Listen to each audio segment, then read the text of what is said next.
All right, and we're live. All right, where we left off.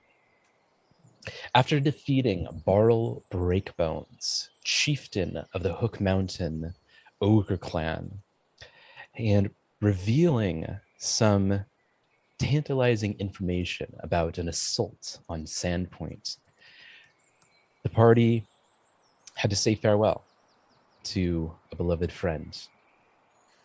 Raptor, it seems, succumbed to his injuries,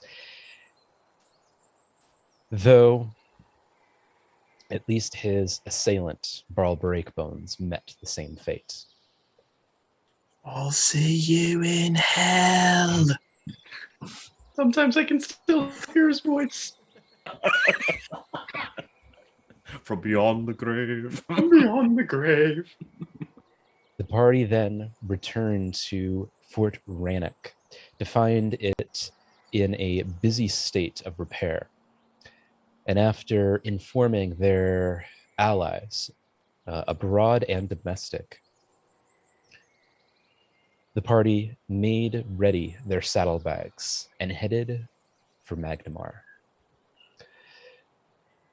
Traveling for several days, you find yourself weary at the end of a long day's ride. At which point you, let's see, at this point it would be Anthar, Tristan, And Jack, Roland. and Wait, Roland. Not Jack, John. John's, he's tagging, he's a little bit behind. And Roland. You find yourselves weary after a long day's travel and see a flickering light just ahead of you. Seems to be the only light in the region. Go ahead and all three of you roll perception checks. I'm drawing my sword regardless. Okay. I don't like this. What screams Yeah. trap louder than a single light in the darkness? Yeah. Like, that's This not better good in be- the ocean. That's not good on the road. This Anywhere, better be right? good because I just rolled a nat 20.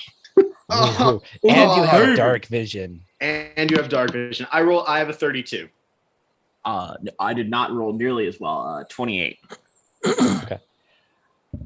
So Tristan and Roland, you both see a little bit of what seems to be movement around the campfire, more like an object or a figure that breaks the light as it moves across or moves beside the light. Anthar, however, you immediately recognize it to be a campfire. And beside it, you see two sitting figures, one of about average size, you'd say at this distance, and the other slightly larger, though it's difficult to even, though they seem to be roughly the same size at your distance. Taking a further look at the area around it, it seems that it is absent of any other movement or any other figures other than the silhouettes of the trees on either side of the road. At this point, the sun is beginning to set and you are in the twilight hour, perhaps 15 minutes left until absolute darkness. What would you like to do? I'm putting on my cloak hood and I'm going to whisper over to Tristan and Roland. Be like, hey, there's a group just up ahead of us. I'm going to go check it out. Does that Cloak of Elvenkind do anything for you? It makes me invisible. I will also pull out one of the Cloaks of Elvenkind that we have and put one on. Ooh. Well, I don't need a cloak. I can just sneak around. Just a single oozing muscly mass approaches the campfire alone. Absolutely. Hope they've got their s'mores out of the way because they're gonna shit their pants when they see me. All right. And go ahead and roll stealth checks. Right, they won't see me.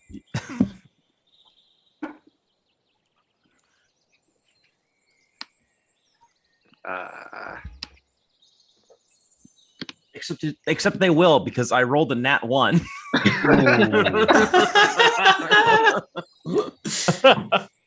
Literally, I rolled a 19 with all of my mods. Stealth is not my thing. Or Anthar and I just going straight up invisible. I rolled a 33, and I take precautions now with any special senses. Fuck off. While Anthar and Tristan sneak forward relatively stealthily, you're careful not to disturb any of the twigs or leaves on the ground. Roland, on the other hand, decides to take a slightly more direct approach. Forgetting that he was mounted at the time of stealthing, he just rides forward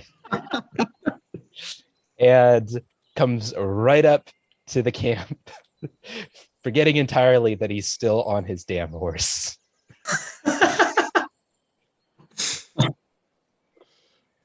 Roland, you see before you two rather large individuals, one in particularly large individual that draws your attention. And they are both very obviously privy to your approach. You see before you, and let's see, Cinco, you want to take over in a description? Ooh. Yes, Yes. you see a wildly large orc whose skin is a grayish blue, and attached to his back, his humble hide armor, which appears to be made just out of scraps of things that he's killed. A great axe, so significantly large that you feel like a person of anyone's stature, even this orc, should not be able to properly handle it. Big fucking axe. It looks, that's a big fucking axe. looks like perhaps it was built for a giant. Ooh, compensating for something there, bro? Don't worry, ask enough questions and you'll find out. Beside him is a pretty average-sized individual, but comparing him to the orc, seems quite dwarfed in size. You see. Oh my god, there's two of them. Yeah. And Jordan, you want to take over a description on that? Yeah, it's me, Jack Hammer. Some Billy people Hargrove call me from Jack. Stranger Some Things? people call me the Hammer. You know what I mean? Used to play some of the pigskin back in the day. You know what I mean? When I used to play that around, buddy. And yeah, I'm a pretty cool dude. You know, I mean, you guys will eventually get to know me better, but I think that takes care of the introductions. Front lines. He needs to die immediately. Yeah, Tristan just found the new tank. Yeah. Tristan confers upon him the role of tank. I'm curious. Did you introduce yourself to me like that? No. Hammer? Anthar and Tristan are still stealthing. Do we? Sorry about that. If I saw you riding up, I'd be like, "Holy fucking shit! What is that?"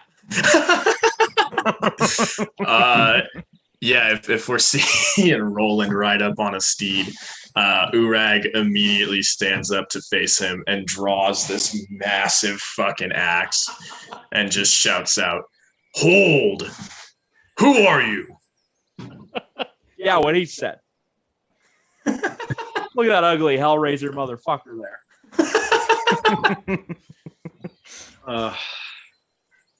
Hellraiser? The small one. Yeah, it's a hell of a song, dude.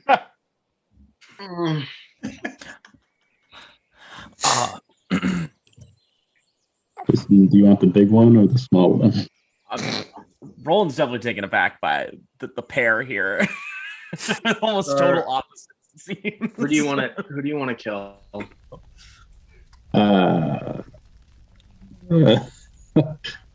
I mean, I kind of want to stop that twerp over there. Okay. The big one might be useful. But I Another thing I'll add is it appears that Roland deciding to roll in on his steadfast steed seems to have rolled right into their camp. It seems that they were, before they were rudely interrupted, enjoying a nice roast mutton over the campfire, and their tents have already been set up and are laid out for the night. Wait, so these dudes are pitching tents for each other and laying each other out? Yeah, you heard That it is here not- first. That is not. Yeah, I've been known to pitch a few tents in my time. Size depends on the Sexually, weather. of course. It's called shrinkage. This we have in common.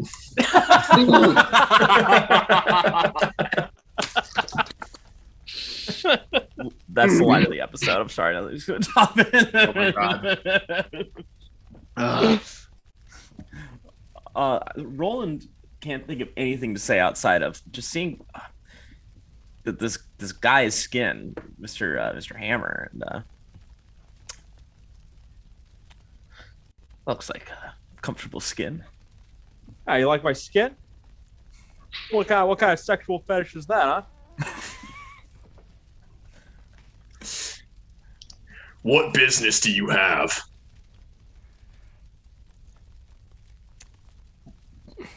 What business do you have, orc and human? Well, it appears my business now is cutting up a horse and ending a fleshless man. And he takes a step towards and like lines up as if he's about to just chop the legs off of your horse. Yeah, what Rag said, huh? I'm gonna lean over to Anthar and say, should we put a stop to this? Yeah. I'm gonna sneak. I want to sneak behind. What's the big fella's name? Urag. Urag. I'm gonna sneak behind Urag and put the tip of my sword to his spine and say, as he winds up and say, "I think not." Yeah. At the same time, Anthar's going to flick the cigarette out of Mr. Jackson. Grab one of the arrows, Mad disrespect. I'm here for it. What grab the one of hell the is this? arrows and throw it against his throat and say friend or foe. Well, I've got a Wow. couple of Harry Lord of the Rings Potter fans before, but I've never seen any of this crazy shit. Is that a rat on your head or is that your hair? This party in the front? No. Yeah, business in the front, party in the back. That's an old saying from where I'm from. Anthar. Without moving, but Tristan doing his thing with Urag. Without moving, Urag just calls out, "Huh, sneaking for the weak." Oh, I've defeated larger than you, my friend. You ain't met Rag Is yet, that- my old buddy. A challenge? Perhaps not. What are you doing out there? Urag turns around to face Tristan, and then pauses for a second, says, "You, where are the others?" Me? Who The the hell are you? Sand.6, where are they? We're all that's left. Is that so? Formidable demise for inadequate existence. It's your lucky day then, friend. Because I seek the same thing as you. Okay. And I am here to join you now. Sit. Okay. Enjoy. And he just holds out a rabbit to Tristan.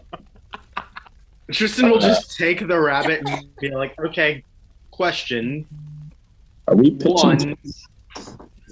So he's holding like a skewered rabbit in one hand and his sword in the other and is like, okay, question.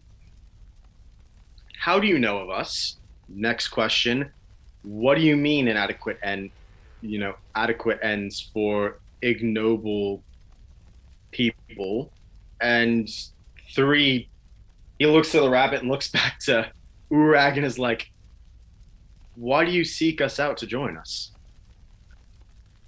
You ask so many questions, I've forgotten the first one. Okay, how do you know of the Sand.6? Your triumphs have spread to villages. I know what you're after. And what are we after, pray tell? The Runelords. Fair enough. Same as I.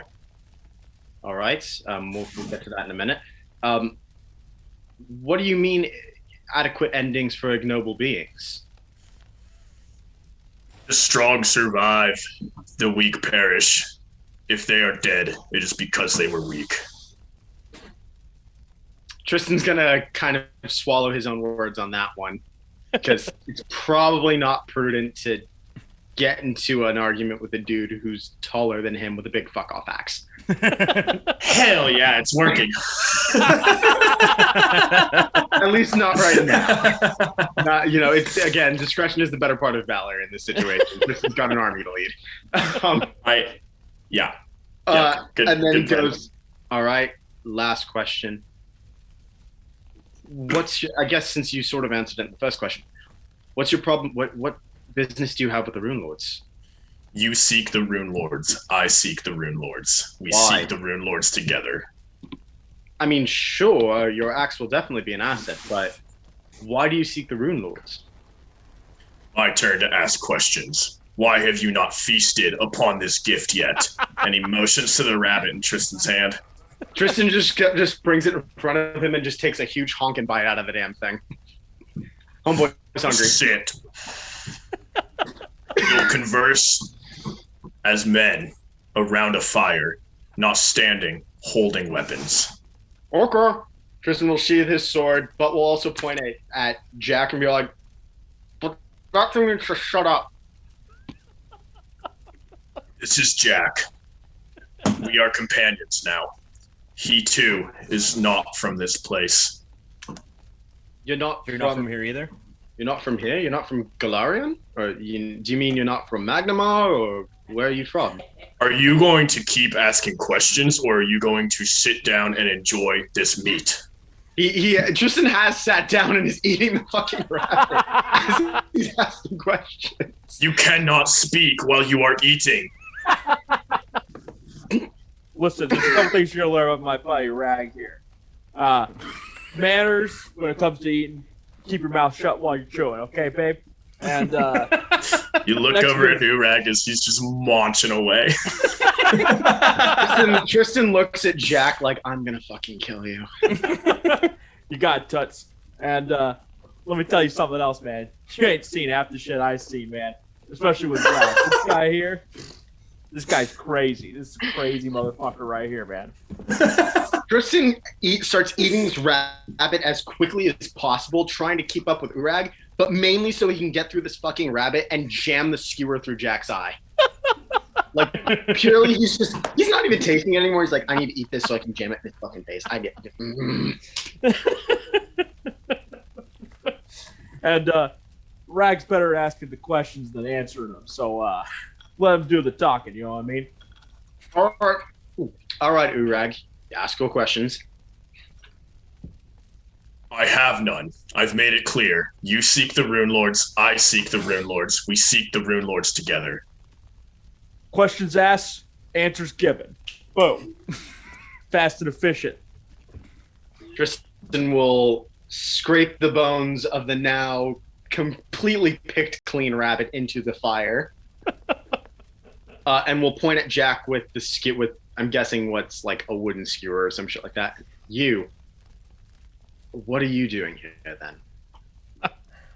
Oh, it's a long and daring journey, I do say, you know, but remember what you were saying about fast and efficient?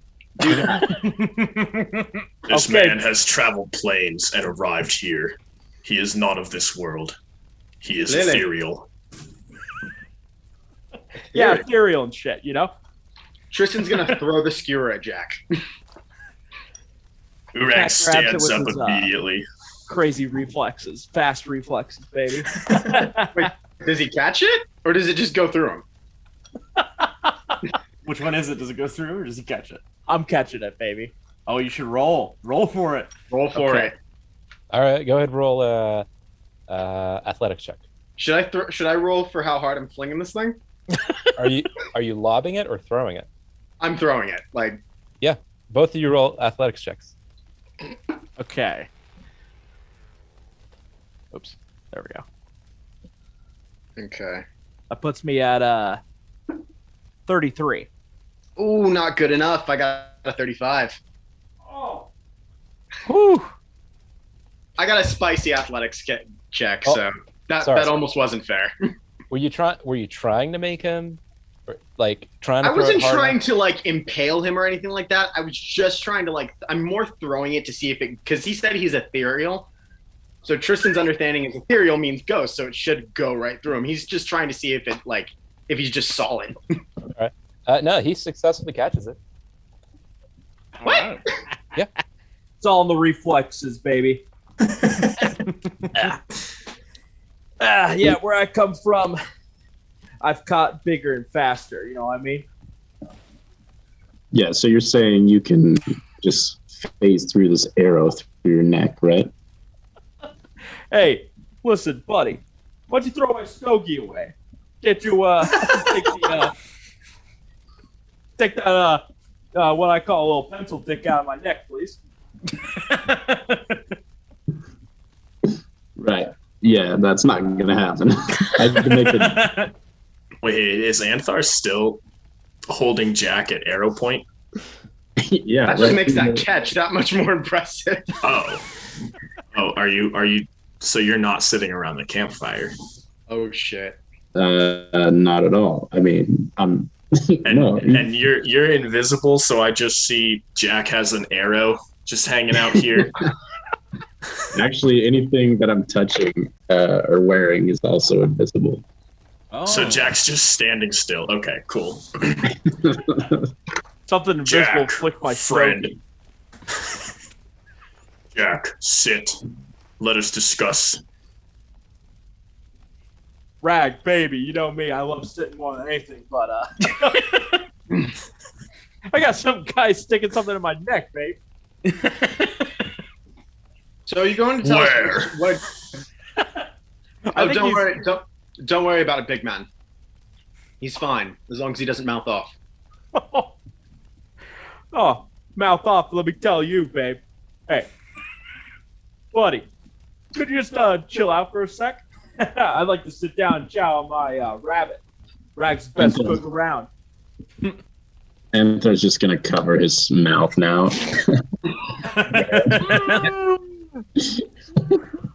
What is wrong, Jack? I think he. I don't think he likes your cooking, Urag. Ureg stands up, ignores that, and walks over and just grabs Jack both hands and attempts to pick him up and carry him over to the campfire to seat him. Sit, Jack. Still has the arrow to his neck. Does it cut him? So you're picking Jack Urag. You're picking Jack up and setting him against on the fire. Not on the fire, on a Or- bench near the fire. Yes. we are friend, not foe. Yeah. And Urag, Jack, are you resisting or letting it happen? Oh, I totally want him to pick me up, man. I want that guy to stop sticking that thing in my neck. All right, then you pick him up. Anthar, are you still holding that arrow? Yeah, for sure. All right. Is Ansar just dangling to Jack right now, invisibly? I don't know, Anthar. What are you doing? I'll let Jack go, I guess. I thought you were still holding my mouth, just I'm gonna scurry on over to the little, or the hammer, I guess. Did you set your hammer aside or axe? My axe, no, it's back, stowed on my back. Nice. Yeah, Anthar's gonna pick it up with no effort at all. It's on his back. Yeah, you'd have to steal it. Oh, Yeah, I'm gonna go steal it. Yeah, All these right. guys are aggressive. I'm gonna warn you out of character. Not great. Not great. If you want to try that, roll a Oh thievery my God. check. That'll be Oh, no. against Urag's. I'll let you. It normally would be passive, but he's kind of alert to the situation, so you can roll a perception check to counter it. Hey, Let's Anthar go ahead and invisible start still? with Yeah. Anthar. What's your thievery? 36. 36. Urag, perception, is that higher or lower? Nope, he wins. All right. You successfully lift the massive battle axe that is made for not a medium-sized creature, mind you. It is made for like a quite literal giant, like a large freaking creature, something that you might expect off of a stone giant. Very similar, actually, about the same size as that Earthbreaker you found with Barl shit. Breakbones. Sweet. I'm gonna. And because you have that, I know you have that belt of was a belt of lifting. So you're able to pick it up Wow. stealthily off his back, which is Well, dumb. I could But see. you I do could it. see that though. Hold right? on. He successfully grabs it, but Urag now surely notices there's 200 pounds less on his back, right? Yeah. Well, okay. Cool. That is cool. fair. So yeah, Anthar successfully gets it off his back, and you notice that there's a little bit less weight on your back, but you haven't quite noticed just yet that it's your axe that's gone. No, wait, you're pretty well attached to it. No, you know it's gone, but he's still invisible. So You know what But- though? Since okay. he picked me up and I'm sitting down and I'm facing towards Urag, I totally see this invisible being picking up this giant fucking axe, yeah, and that's when I pull out. Some of it's not in the picture, but there's an updated image. But I pull out one of my special weapons and stick it right by that invisible body that's holding that sword. And I cock back the lever. Hey, jackass! This is my boomstick. He's got a fucking gun, dude. Just a fucking 1911. Might want to drop that before I unload on you. This is why I save this for people who really piss me off.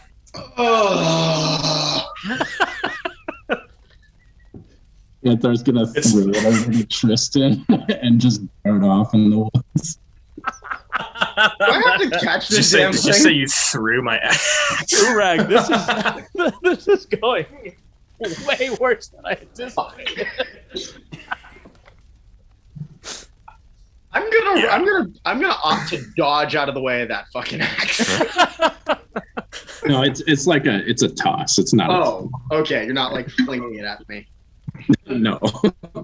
Tristan will just kind of be like, okay.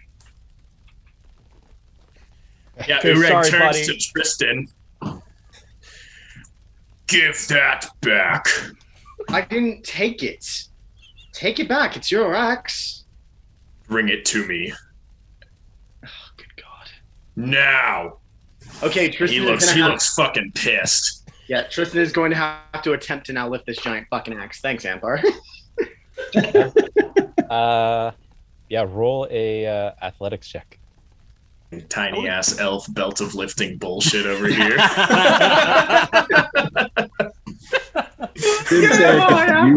That's a 38. All right, you grab it by the hilt, and with every ounce of your being, you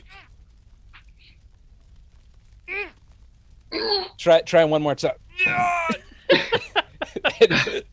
Urag, is it okay if I drag this over to you? Ureg huffs and walks over to you, like really tall, squared the fuck up, gets right in front of you, grabs his axe, puts it back on his back. Touch my axe again, and we will part ways indefinitely. I didn't fucking touch your axe. I'm as confused as you are as to why the axe went off somewhere. I don't know what in the bloody hell he is. He's pointing at Jack, or what he's holding. Frankly, and I'm still confused as to why you're pursuing us, and what is your issue with the Runelords? He starts to chuckle a bit. Sit down, Bayard. What? Let us eat. Tristan sits down again. I mean it, though. Touch my axe again. You will die. I didn't touch your axe in the first place, and I would do the same to anyone who touched my sword, so... Hey, listen, Bob. I think what my Jack, buddy's saying over Jack, here Jack, is Jack, don't touch Jack. the axe. Jack, Do hey, Jack. not interrupt him when he speaks. He was the one who started interrupting. Rag knows what's up. So, listen, babe, when he says, like, don't touch the axe, don't touch the axe. You know what I mean? I once saw him take down this whole, like, I don't know, like a mountain monster or something just because he touched his He thought about touching that axe. So, Tristan loosens his sword in the scabbard and looks at Jack like, keep fucking talking. well, I'm best at, babe. Now he's looking at him like he's confused. Jack is a complicated man. He takes time to understand. Clearly. He speaks philosophy unknown to this plane. Okay. He has told me of this realm known as Hooters. Seek to someday experience this Hooters.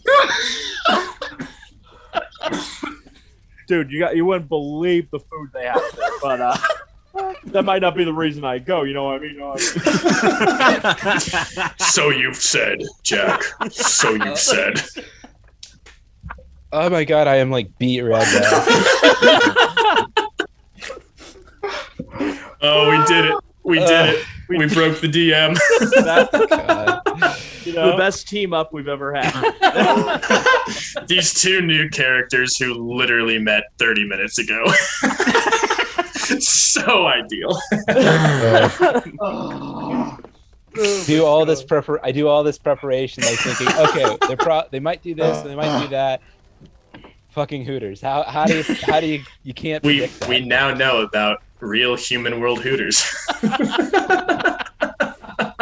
Wow.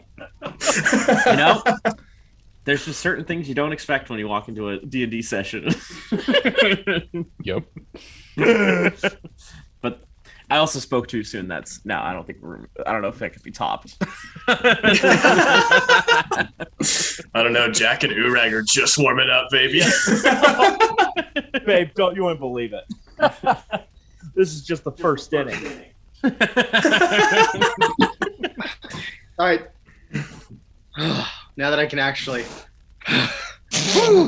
Ooh, okay. Now that we have feasted, we will talk. All right. I seek the Runelords. You seek the Runelords. Jack seeks adventure. We seek the Runelords together. All right. You may ask your question now. Okay, why do you seek the Runelords? It can't be for the same reason we are. They have wronged me, as I will wrong them. How so? If you don't mind me asking. I mind immensely. Very well.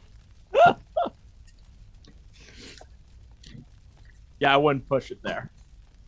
I Keep wasn't it nice and light, you know. Okay, and you just seek adventure and hopefully a haircut.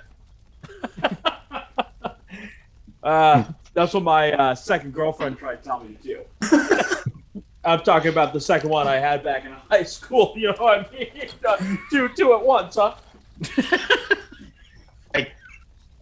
I do not, but all right. This whole time, Roland has still just been staring at Jack's skin. Tristan's gonna look at Roland. Tristan's gonna look at Roland and be all like, "Roland, you can get off the horse now." Licking his lips, or where his lips would be.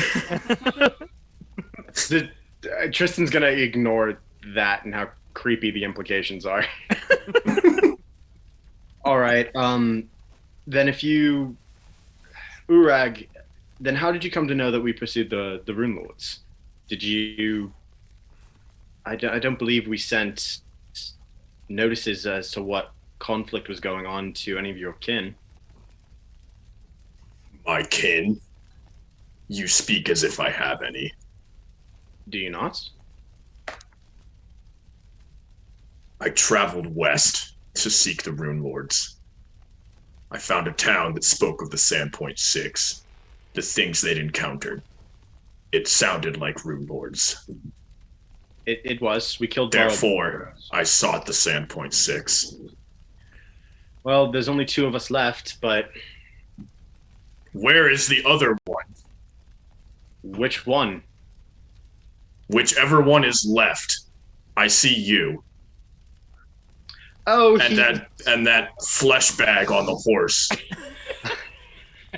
He's Anthar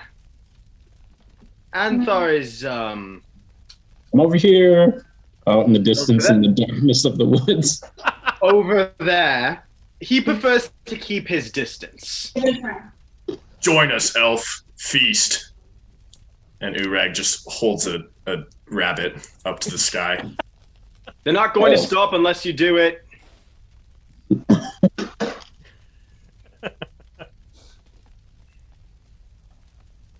Hey, chop, chop, baby.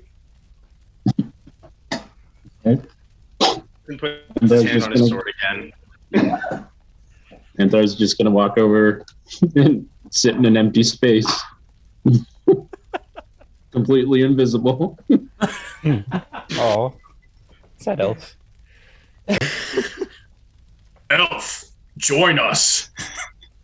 Urag just beckons out into the woods from wherever Anthar called out from. Yes, Elf, why don't you sit down and join us? I'm here. Urag kind of flinches at hearing a voice come from presumably right next to him around the campfire, and just swings his hand with the rabbit towards the disembodied voice.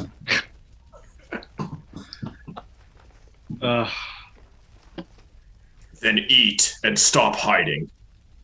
Anthar, I think you can safely drop the invisibility. Right. Okay.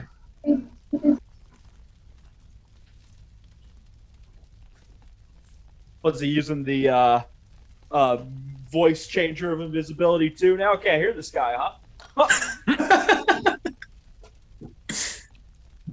Yeah, I wish I couldn't hear you either.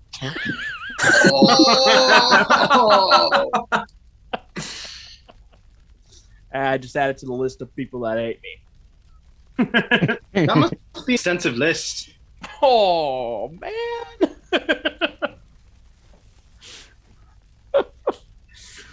Well, just in this realm, you should have seen me back in the great land of Gary, Idaho.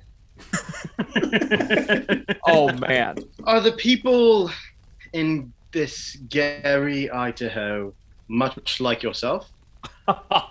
no way, Bob. They're way less cool than me, babe. Assume there's this town full of losers, and who's the king? This guy. You're speaking to royalty. Tristan will look to Urag and be all like, "It's not the first time." You ever heard of Burger King, babe? Yeah, they got the crown there a couple of times. Where I'm from, the crown must be won, not given. Well, maybe I'm just that good. Where I'm from, the crown is earned. And Jack earned that burger crown.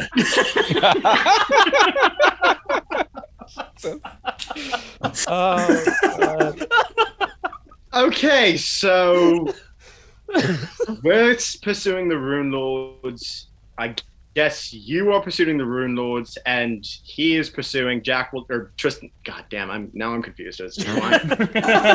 Just wait till John gets here. Fucking A. We'll just kind of wave his hand at Jack and be like, he's pursuing adventure or whatever the hell he wants. So I guess our paths align. So we'll go to Magnamar, I suppose. Yes. What is in Magnamar? Well, Anthar and I need to resupply and re-equip, and we need to strengthen our arms and armor. And we also need to ensure that we win the support of the Orders of Knights and the military forces there. And then we're going to head back to Sandpoint and mount a defense. That is too many steps. Okay. Just go to the Runelords. We need more men. Well, you can handle that. I will prepare for battle. That's what I was going to take the wheel here and speak Orcish directly Thank you. to Urag. Ooh, Tristan's just gonna pull his sword out and start moodily sharpening it. And as Anthar is talking to Urag, he's gonna. Are you still invisible, or can I see you yet? Oh, Yeah, you're he's taking gonna off. Okay. unveil his cloak and say, "We need big weapon, big suits of armor. Thank you. We go there to Magnamar." Ureg nods attentively and respectfully at this. Your elf friend speaks clear. Tristan's gonna look to Anthar and say in Celestial. So do you mind just translating everything I say to him from now on? Sure, no problem. Thank you.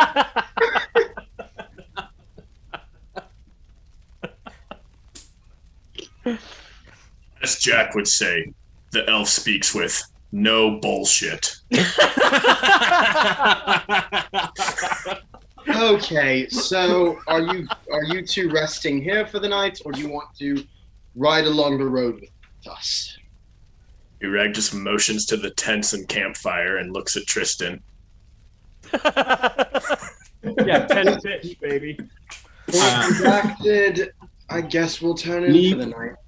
Thank you for the meal. Tonight or tomorrow? Once again turns to Anthar, just does the exact same motion.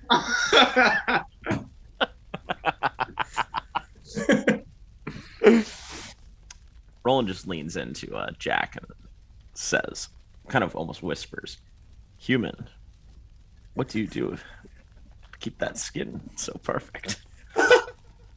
Tristan's gonna walk over to Longshanks and start pulling off the tent and everything, just to get ready for the evening, because apparently we're doing this now. So we're pitching tents? We're pitching our demon tent. And I'm explaining the beauties of maybe it's me, maybe it's Maybelline. I swear to God, if you mention Farrah Fawcett hairspray, I'm out. I was so confused at what Jack said. Tristan is just furiously setting up a tent because he's done with this. Abilene, yes, yes. Oh my God, who's taking first watch? I suppose I could. Good, brilliant, great. Tristan slams the fucking tent flap shut. Bye, Tristan.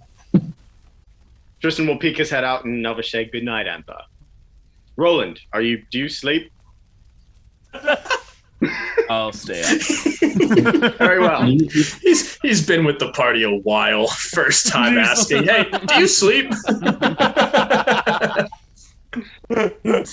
Very well. You got Tristan will- visible eyelids or something, dude? How you close those eyes, huh? Yeah, Tristan will close the flap of the tent, get laid out, tie a rag around his eyes and his ears after plugging them with more like little balls of cloth. So Jack's voice is muted, and then go to sleep. Oh, and take off his arm because I remember that from the last time.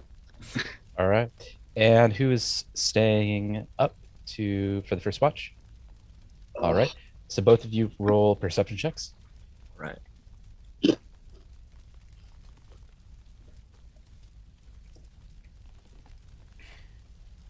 $36.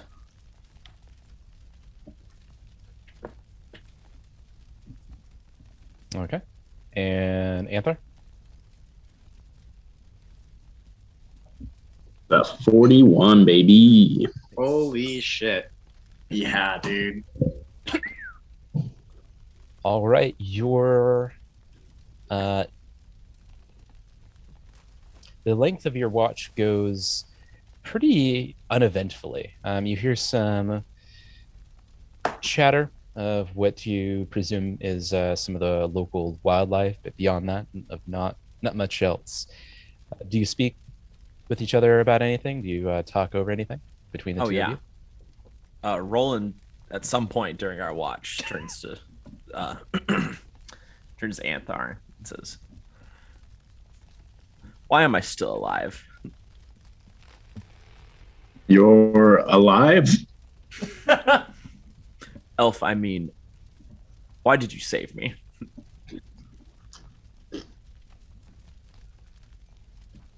What do you mean? You healed me in that cave. Could have easily put an arrow between my eyes, but you saved me. I would have killed me if I were you. You were alive. I felt it. No. Sorry. No. Anthar is just going to say, you're pretty much all we have now.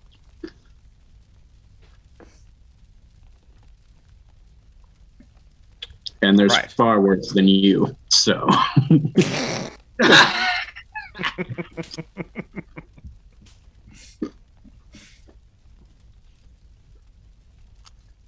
Fascinating. And that's the last thing Roland has to say about that. All right. Who's taking second watch? Sorry, I don't really do watches, baby. You know what I mean? Oh, Tristan, wake up.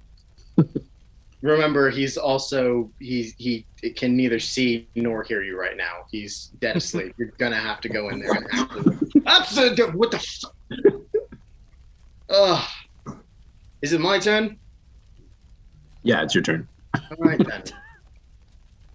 Undo the rag and get my armor back. You don't mind if I sleep here tonight, right? Okay, Anthar. Thank you, bud. Slaps him on the back and goes in. Tristan grabs him and is like, "Please don't tell me Jack is on watch with me." Wake you up for next one. Yeah. I actually don't know who's on watch with you, to be honest. Oh, Okay. I better get some sleep. I'll see if one of our new members could help us. Tristan is going Roland. Tristan is going to crack his neck, draw his sword, and then go assume his watch post. Roland's gonna go find Jack, wake him up for a watch. Good night, Tristan. Good night, Anthor. And by wake up Jack, I mean stare at him over his body. Okay. Fair enough. I'm just gonna wait.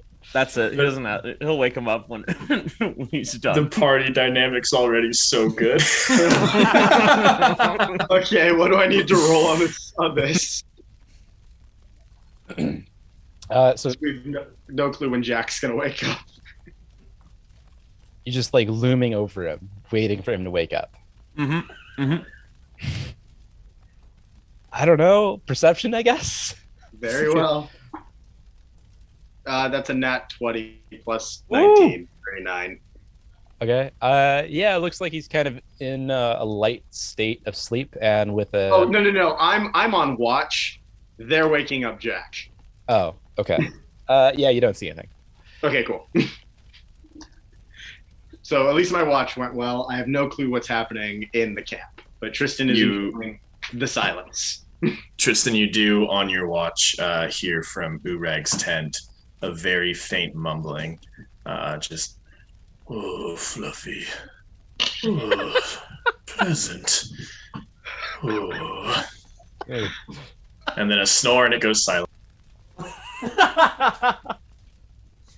Tristan tries everything in his power to forget what he just heard and fails miserably. The silence is only broken by a shrill scream.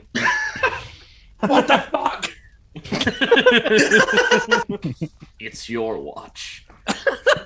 Enjoying the silence. Oh, fuck. Things Oh, were sorry, going man. so well. My watch is broken. It broke when I got here. You know what I mean, bud? So why don't you hit the road, Jack? Oh, that's me. Sorry. Oh, God. Get up, get out. Okay, bud. As long as you don't stare at me like you want to fuck my flesh. Oh my God, we're never gonna get to Magnamar, are we? I get out of the tent and I walk. I see Tristan over where he's keeping watch, and I kind of go to the opposite end of the camp. With my nat 20, do I know that he's moving to the opposite side of the tent? Yeah. Oh, good. I make no mention of it, but I silently go. Like, oh my God. So who's taking the final watch? The other people, well, I would assume that's Roland and Urag. All right. Roll and Urag, go ahead and roll perception checks. Whoever is trying to wake Urag up is met with him just opening his eyes without moving. I do not watch for danger. Danger comes to me or I find it. Leave me. Roland just nods his head and walks out of the tent. Yeah, I was going to say Tristan's not going. After hearing the things he heard, Tristan's not going anywhere near that tent. Tristan went to Roland and was like, "Go get Urag and go do watch," and then went back to sleep, tied the rags, plugged his ears, whole thing. Actually, double plugged his ears after everything in the tent went down. Tristan, you're in my tent. This is my tent. Fuck off. Oh, right. Anthor just like rolls over and goes back to sleep. little 4 a.m. pillow talk from the Sandpoint tent over here. Yeah, Tristan's just like you did. Like you do realize we were in a tent that's meant for like 5 people. We're in the big fuck off demon tent. Hey, whatever gets you sleep. All right. Tristan takes off his armor again, takes off his weapons, resumes everything, and just goes back to bed. So Roland and It's just rolling, pretty much. yeah. Or Jack, are you still on guard, or are you? Oh, I'm on guard, quote unquote. You know, Oh, nobody came to relieve Jack. I went to the other side of the tent and I just sat down and took a nap. Oh. scumbag. Yeah, Is it supposed to be Jack and Urag on watch right now, and Urag's just passed out in his tent, and Jack's No, just it's passed Urag out and with a burning Rollins. cigarette? Was Jack in the Yes. army? Because he gives me some serious E4 energy. Oh, just wait till you hear the tales of throwing the pigskin around, baby. Oh good God. Yeah, Roland's just gonna find Jack. Okay. He wants to. He's not even that interested in what's going on out in the woods. Well, just a little more quality time. Yeah. Are you asleep, Jack? I'm like dozing. Okay. So go ahead and then roll perception. Let's see who's left. Roland and Urag is not waking up apparently. Just me. Rolling to Jack. Just Roland. And Jack. evidently, Roland's perception is of me. Yeah. I rolled a 7 plus. Sorry, the 28 is my perception. Okay. And Jack. Oh, I'm like dead to the world, in Okay. the sense of I don't give a shit. Oh, Fair enough. Yeah, you will be. You don't notice anything through the rest of the night and until dawn breaks and the morning's dew begins to evaporate, leaving behind in front of you on your way to Magnamar what appears to be a rainbow.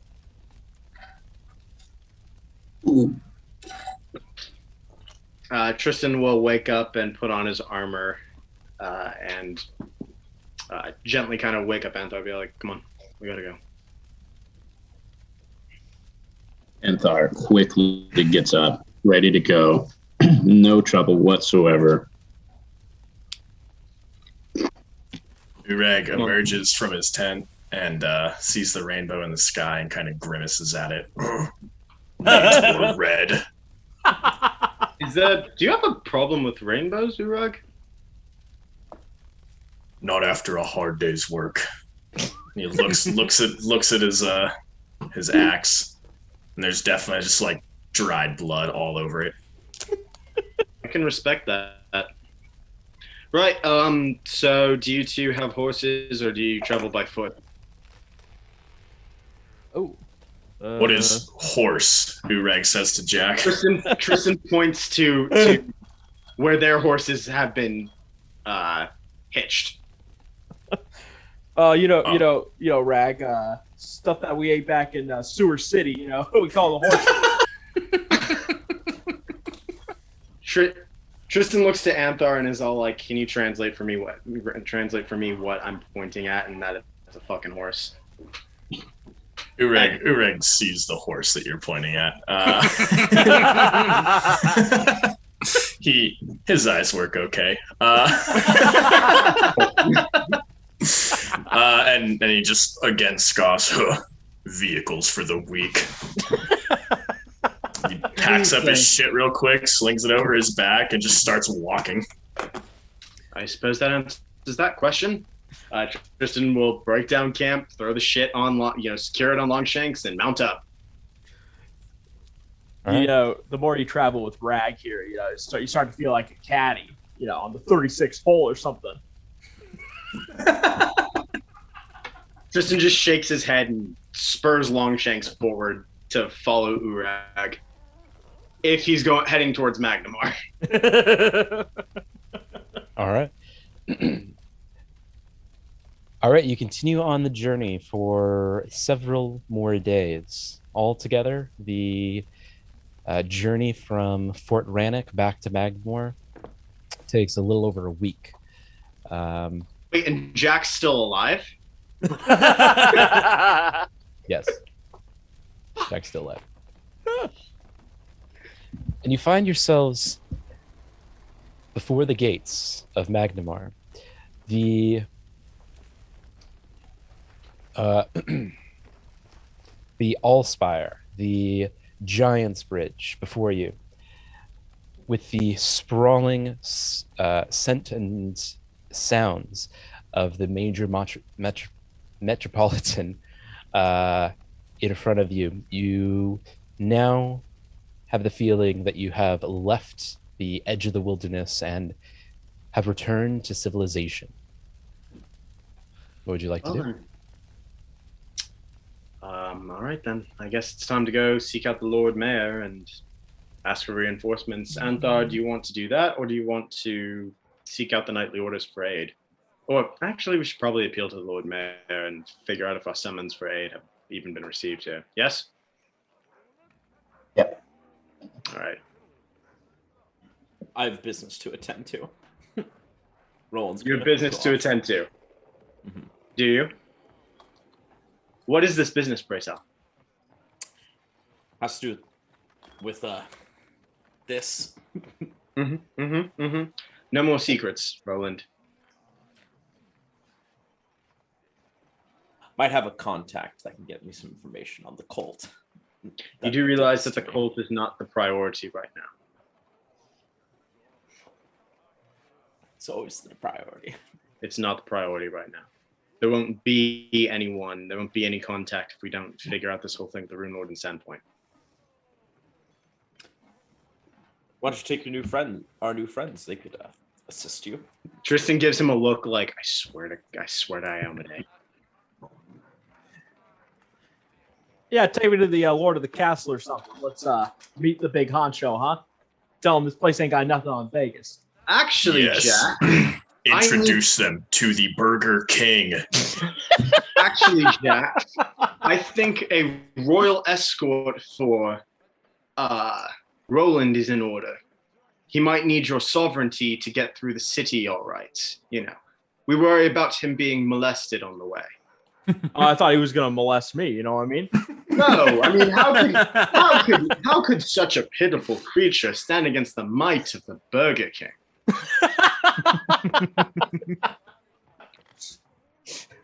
Oh, you know what?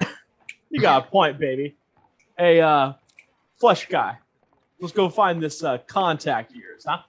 All right, Roland, you go find your contact with Jack. Urag, you can come with us, or you can go with them. We're going to speak to the Lord Mayor and anybody higher who could answer our summons for aid.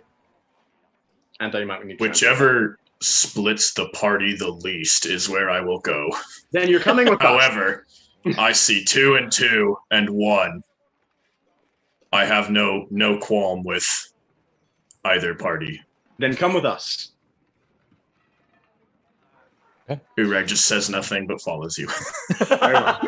We're going to throw off in the opposite direction towards the Lord Mayor's place. All right. Are you heading towards the Lord Mayor's Manor or the Capitol building? I guess it would be the Capitol building, correct? That's where we sent our letter. Okay. Making your way to the Capitol building through the hustle and bustle of the city, it seems that everyone there is slightly on a little more on edge than the last time you were here. There seems to be almost an air of discontent, a hesitation in the air between all the citizens. You finally make your way to the Capitol building, and as before, checking your weapons at the gate, as is custom. It seems Ureg does not check his weapon, and if that means he has to stand at the gate, he'll wait there. they're not going to let you in with a weapon. Can I try a demoralize check Yeah, you to can try. convince them? Cool. Yeah. 32. Yeah, they're not going to let you in. I will stand guard. You go inside. Tristan will, who is probably midway after taking off his sword belt, is going to look to Urag and be like, oh, if you're going to stay here, then do you mind holding this for me then? He grabs the tiny sword from Tristan and slings it on his belt loop. Thank you kindly. Okay.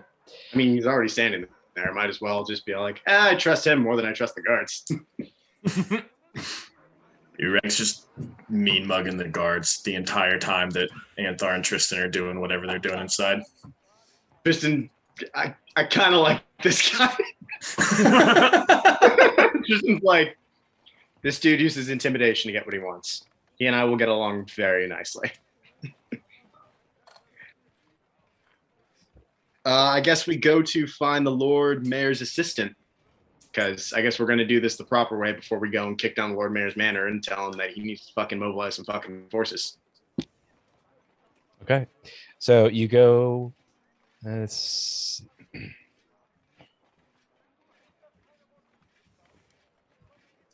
All right, making your way towards the Lord Mayor's secretary, Valenti Christs. You find him quite busy with working amongst some of his undersecretaries. He notices your approach and waves you in as he continues to speak with his undersecretaries. It seems that they are talking about the letter that, or kind of some discontent throughout the city, and a couple mentions of civil disobedience. Greetings. Oh yes, the Sandquate 6, I recall. He seems slightly puzzled at the lacking of some of your party members. We've lost a few friends, and we can just leave it at that. He seems genuinely saddened, but almost as though he pushes it aside with the matter at hand. So, are we to presume that all of this is because you received our summons? Among other news, I'm afraid, we've heard reports, disturbing reports. The edge of the wildernesses, raids on some of the smaller townships, and What kind of raids? those committed by giants, I'm afraid. It seems that there's something foul afoot. Although presuming by your message, you are already privy to that fact. We are. Well, then there's not much for me to tell you beyond that. Then it's Will Magnamar answer the summons? Aye, it will. Though the details are not my area of expertise, I must admit, combat was never my forte. Organization is more my area of expertise. The hilt of a sword is just as important as the blade. You cannot mobilize units without logistics. Your job is just as important as ours. Who Indeed. do we need to speak to assemble the army? Well, I would speak to the Commander Israel. He is he's commander of the armed forces here. You can find him at the garrison. And the nightly orders here, will they also answer the call? You would have to speak to the commander about that. He is leading all offensive and defensive for Magnamar and her sister cities. Understood. Thank you. There is one thing that I didn't want to forget. I knew that you would be coming in the next few days. And he rummages through a chest that he digs out of a drawer at his desk. I believe payment is due for services rendered. And how many exactly of your fellows were lost in the endeavor. Anthar and I are all that's left. It does grieve me to hear that. Well, it won't compensate your loss, but I have, and he throws in a couple extra bags of gold to the chest. Perhaps this will at least lessen your sorrow. And he slides the chest to you. Do you open it up and take a look? Yeah, let's take a look. See. All right. Taking a quick gander at the chest, it seems that it contains. Let's see. Wait.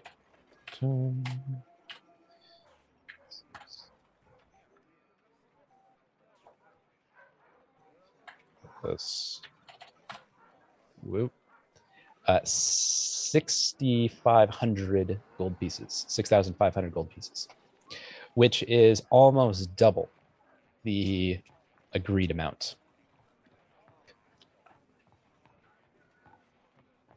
A lot of cash. Yeah. And you're not here to witness any of it. Nope. This is Anthar and me. Roland made his choice. That's true. Tristan will look to the secretary with sincerity and be like, thank you. We'll ensure that it's put to good use. And our comrades would appreciate the gesture as well. Well, if you excuse me, there's much to be done, much administrative duties that need my pressing hand. And which way to the garrison? To the southeast of here. It's the large alabaster stone building. You can't miss it. Right. Thank you. Good luck. I will take my leave. And to you.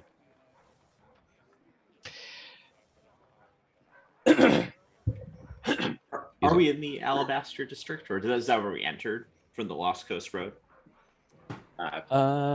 So Sorry, I was just looking at the map. I wasn't sure if we were.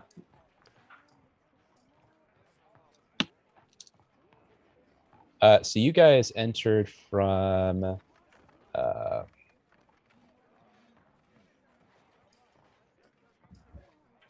Now you're gonna test me. All right. I like it. You guys entered from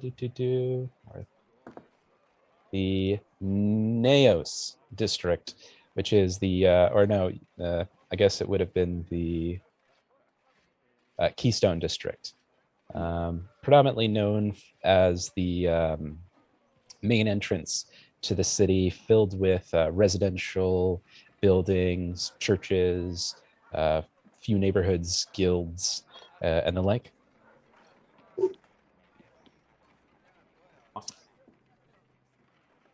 And then do you make your way to the garrison? Anthar and Tristan? Yes, and Urag as well. Like, I'm assuming we get our weapons back. Come outside, yeah. Yeah, we just explain where we need to go now.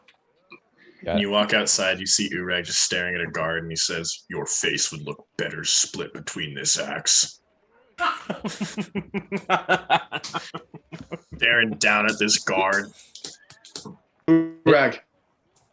They make very little reaction. These are kind of your Queen's Guard sorts of characters that not quite as stoic as a Queen's Guard, but they make almost no reaction to you. Urag. Stop trying to. Good thing you're back.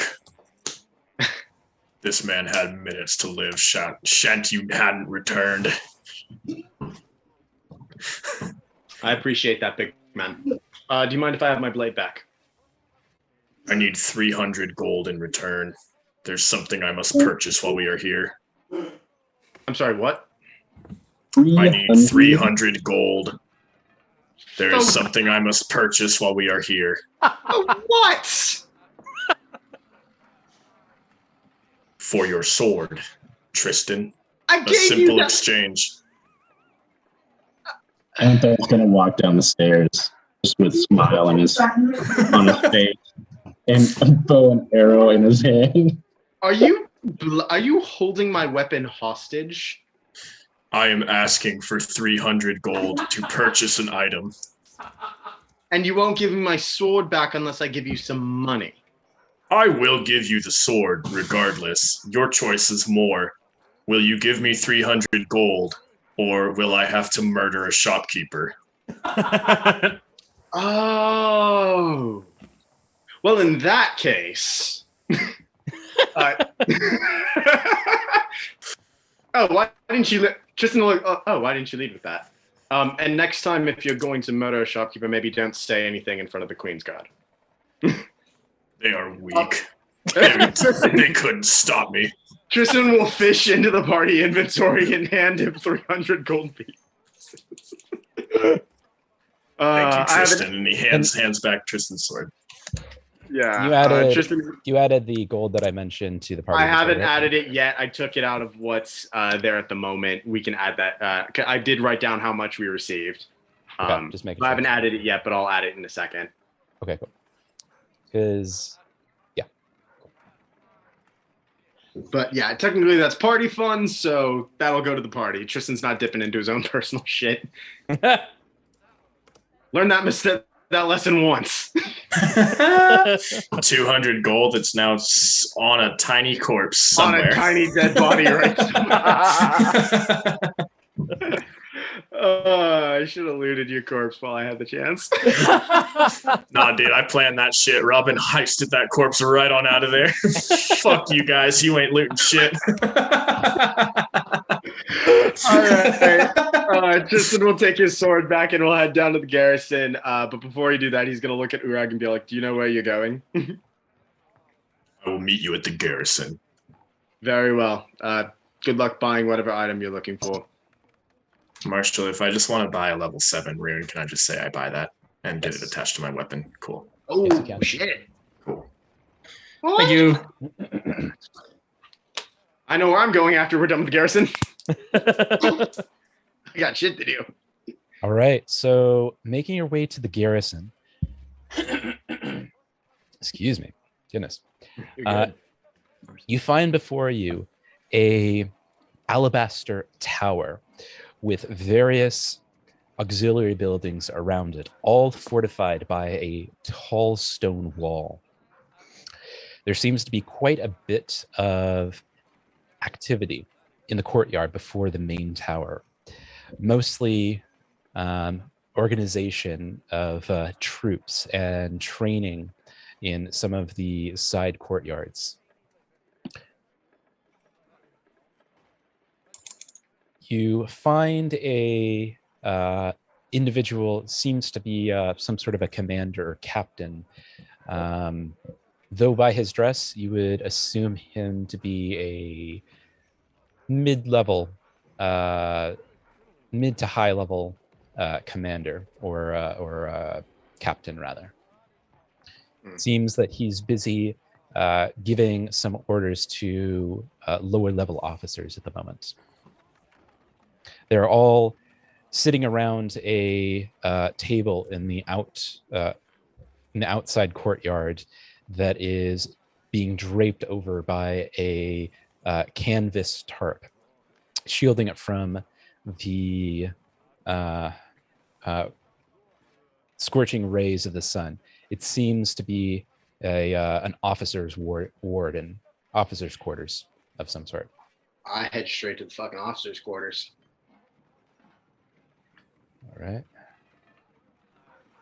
And, oh, crap.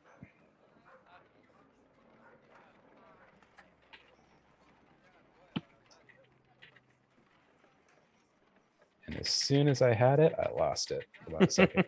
Give me a hot second here.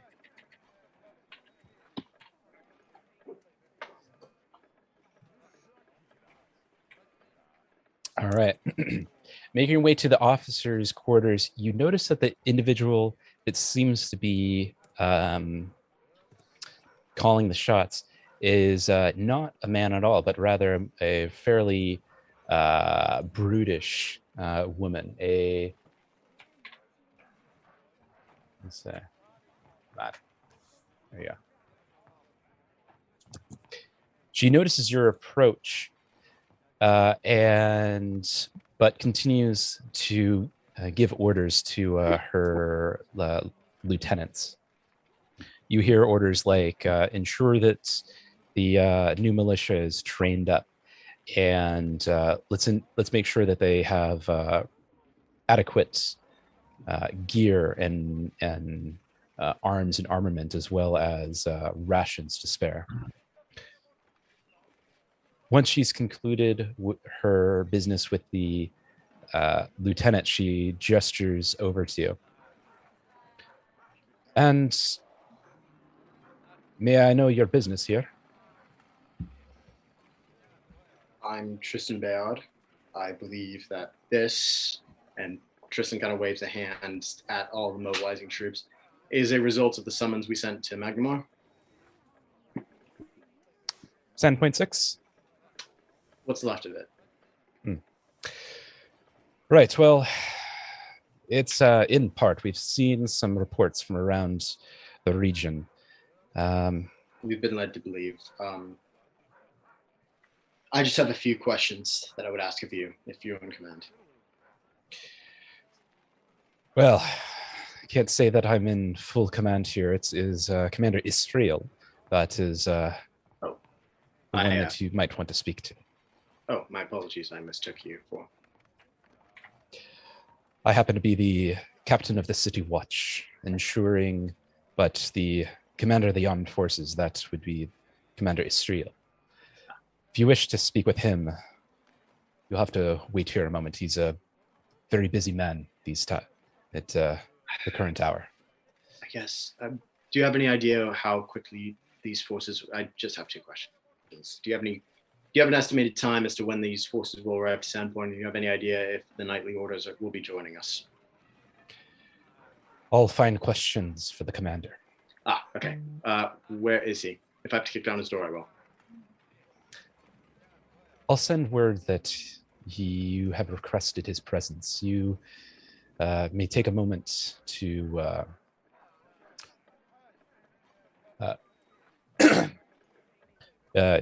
sit down and rest a moment while you wait. Tristan will nod very reluctantly, remembering, oh fuck, it's been a while since I've been a part of like an actual standing army, and I forgot the fucking bullshit bureaucracy that came with troop movements, and will sit, but is very visibly like frustrated with, oh, fuck, I forgot how to deal with this shit again. Okay. About an hour passes as you wait. Though it seems to be a lifetime, given the present circumstance. At which point a private comes up to you, saying, "The commander will see you now, if you'll follow me." All right. Leading you to one of the executive offices of the tower, through winding staircases and grand hallways. The private leads you to the captain's quarters, commander's quarters. A finely ornate room that is something akin to a what you might expect from a general or an admiral's station. The commander, poring over a set of maps, does not raise his head at your approach, and merely, in a brooding voice echoing through the chamber, says, darn it. Darn it. Brooding voice calls out, something went wrong. Something's always up. It's what happens when you're dealing with red tape bureaucracy in Mhm. Magnemar. It's always something. Yeah. Oh, come on.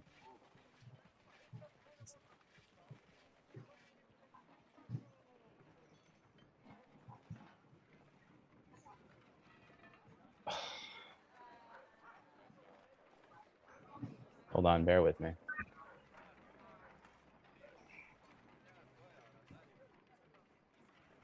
Fine.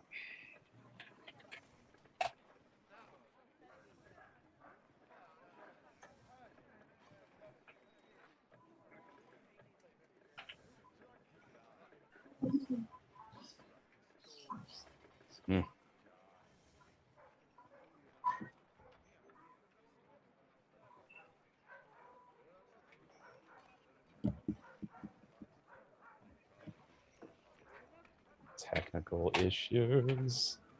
They're so annoying. No worries. It's all good. All good.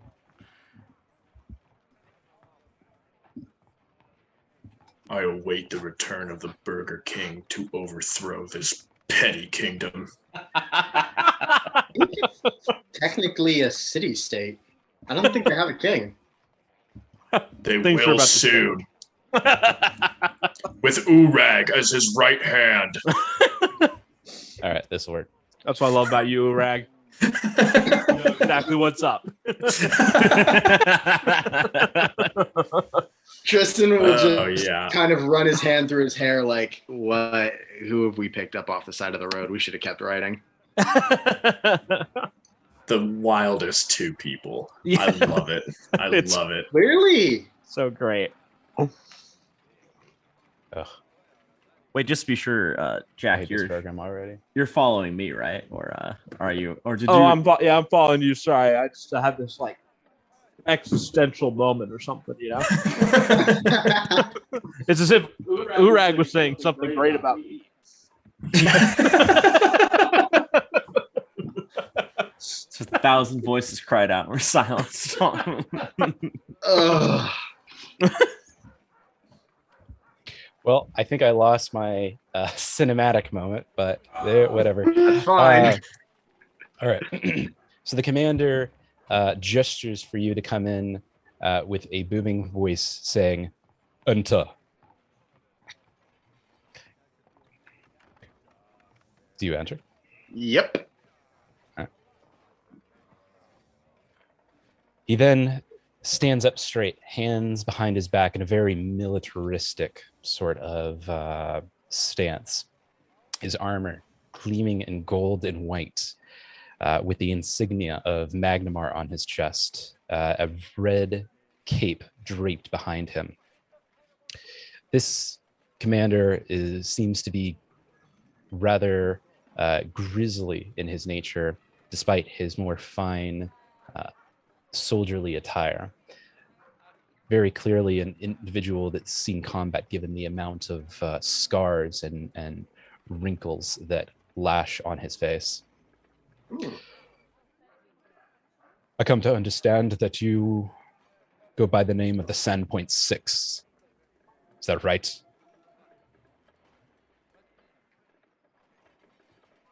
Well, speak up, lad. You presume, yeah, you can presume that. That would be correct. The same Sandpoint Six that sent word some days ago. A week ago, yeah. And I assume that you want some soldiers at your command. I don't want just some soldiers. I want the army to go to Sandpoint and mount the defense. Well, lad, we would like a lot of things in this world. I, on the other hand, am tasked with the command of Magnemar, and its safety is paramount. And if you haven't noticed, there's quite a bit to be done around here. Do you have anything else for me? You choose to hide behind your petty walls Urag. instead of seek victory.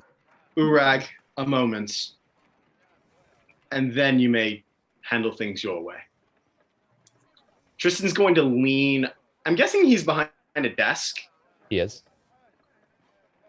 Commander, do you think that a Rune Lord is going to stop at Sandpoint?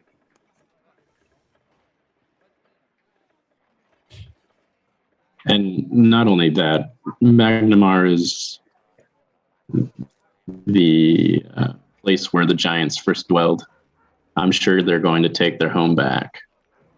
If you seriously think that mounting a defense here and hiding behind your high walls is going to keep you safe, I can tell you from firsthand experience, regardless of whatever battle experience you had decades ago, it won't stop then.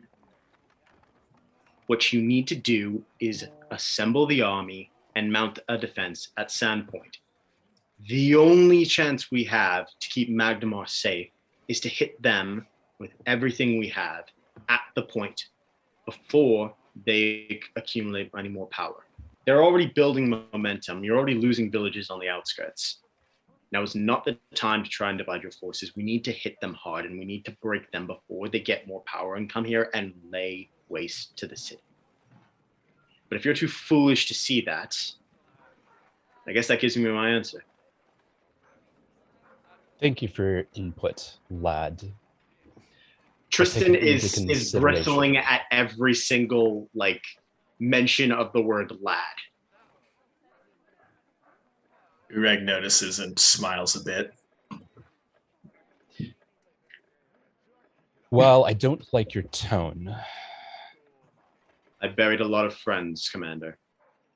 You'll have to forgive me if my diplomatic tone is not at the forefront.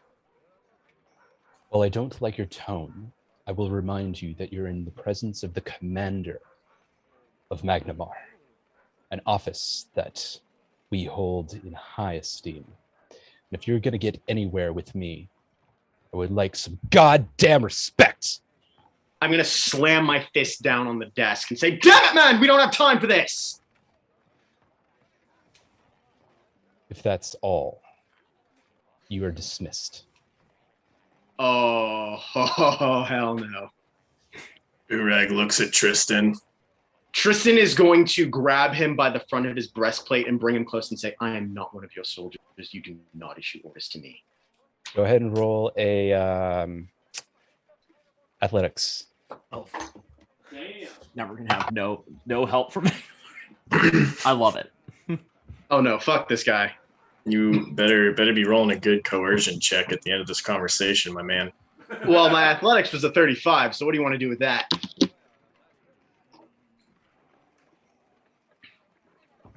Despite his aged appearance, his reactions are faster than you anticipated. Oh. He grabs you by the wrist and see if he can do it. Get a break. Yeah. Slams your. No, he grabs your. Yeah, he. Let's see which hand he grabs. Yeah, it's not fine. He grabs you by your sword hand, your right hand. So not the one that's severely hurt still from your last encounter with Yeah, that'd be correct. Breaklands. Yeah. And puts his hand over your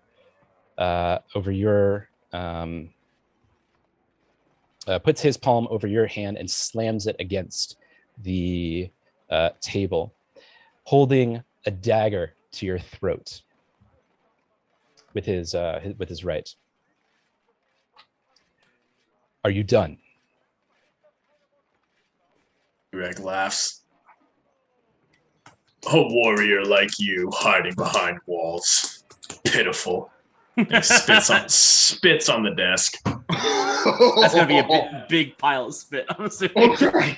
It's dirty too. It's got some green in there. It's nasty. Real phlegmy. Look, at first I thought Urag was ragging on Tristan, but now that I can see that he's clearly got his back, I'm liking this guy more and more. Tristan is going to just is going to stare at the commander and say, "Do you really think that death frightens me right now? I didn't hear that. Do you really think death frightens me right now. He withdraws half a step, sheathing his dagger. I can see that you're a soldier, or at least you were.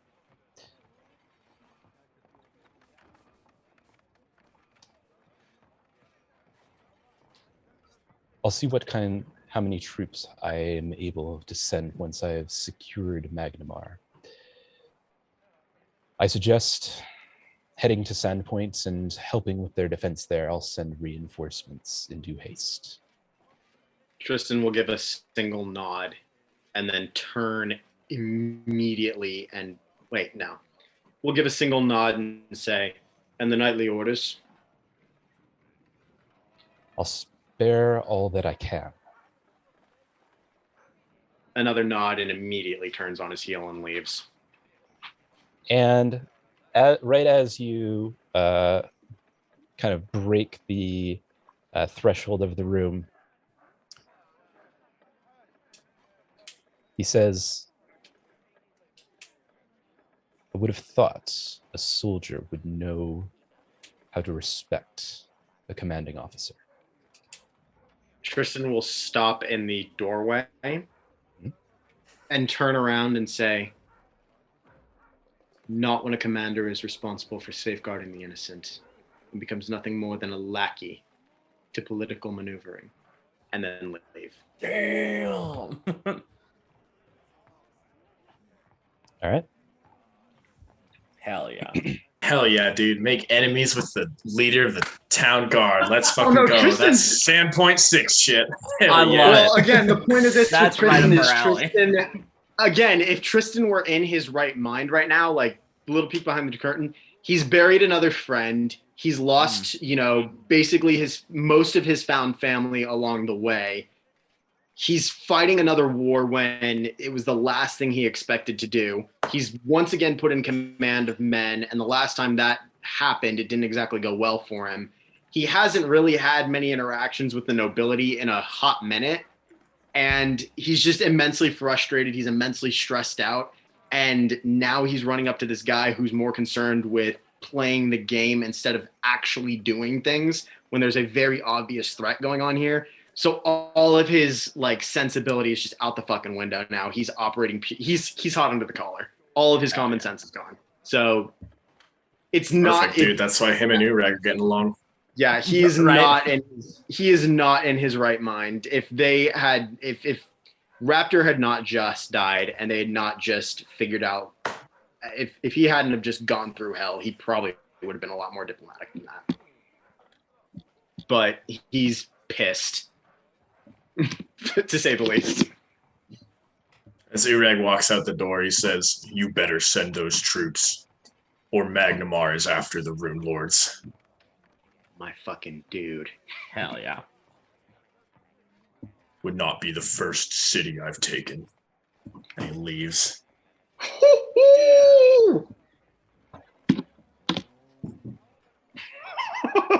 Yeah, turn that room into a porta potty. Just Are you just saying that, or are you trying to anything else? I may as well coerce him, right? You can try. There we go. Give it a good old college nat 20, baby. Yeah, dude. Nat 20 for a total of, my first one, 41. yeah. Hell yeah. Okay.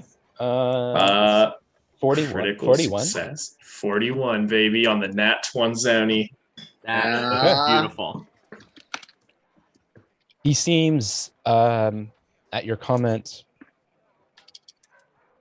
genuinely surprised and almost struck, as though he hasn't felt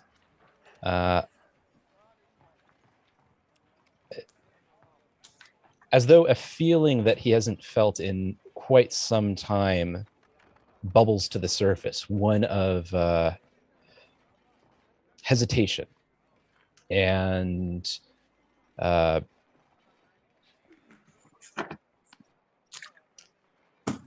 a lack of Composure. lack of composure. Hell yeah. So this asshole now has to comply for amount of time determined by the GM, but not exceeding 1 day, at which point he becomes unfriendly to me.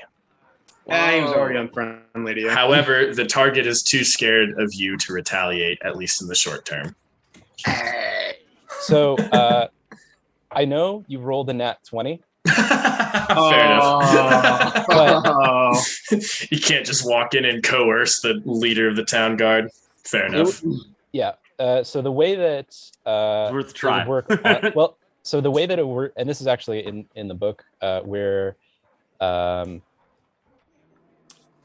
on so you're I'll be frank with you. He's a pretty high level guy. Yeah. You gotta be Yeah. to be commander of a major city's defenses. So that would be considered more of a success, not a critical success, even though you did roll nat 20. Cool.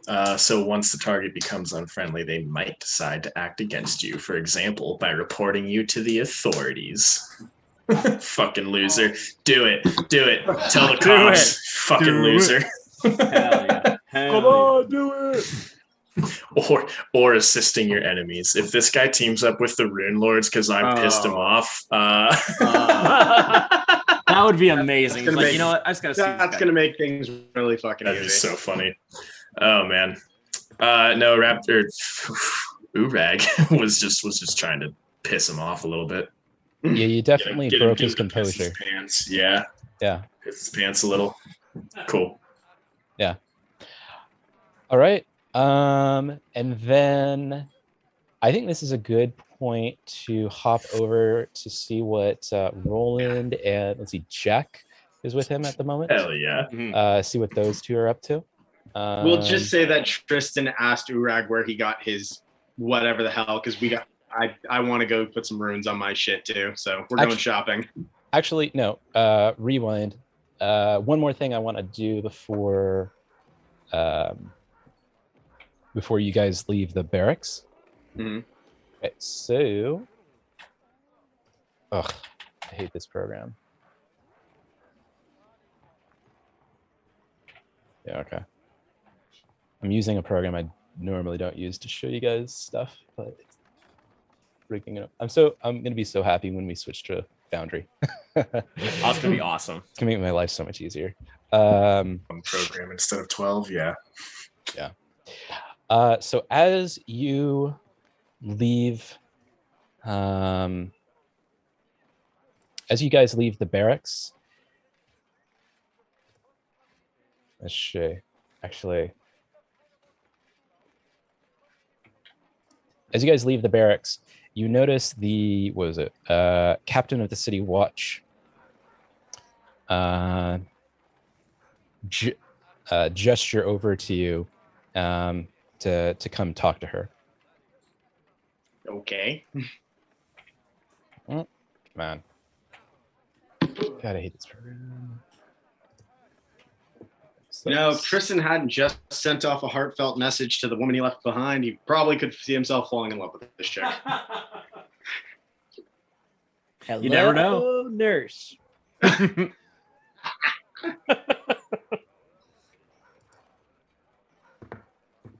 She gestures over to you. Hmm? And did you find your talk with the commander productive? You could say that, but I don't think he holds us in very high regard.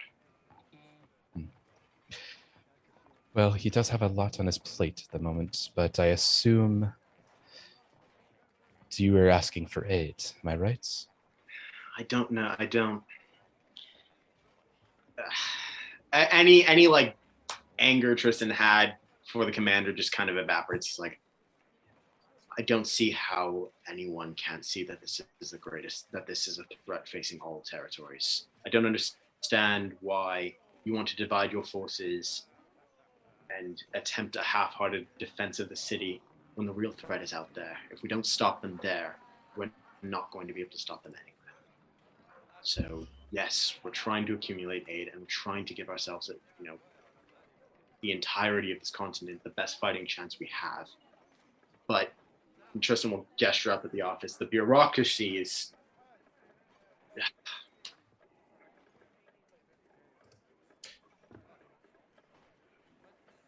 Well, I'll speak with the commander.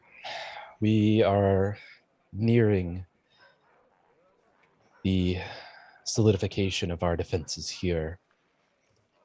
Once that's done, we can spare a few more soldiers to send to Sandpoint. Our intent is not to divide your forces, as you say, but rather to ensure that we don't spread ourselves too thin, allowing them to pick us off one by one. You as a, and she kind of gestures at your armor. Seems that you were a soldier at some point.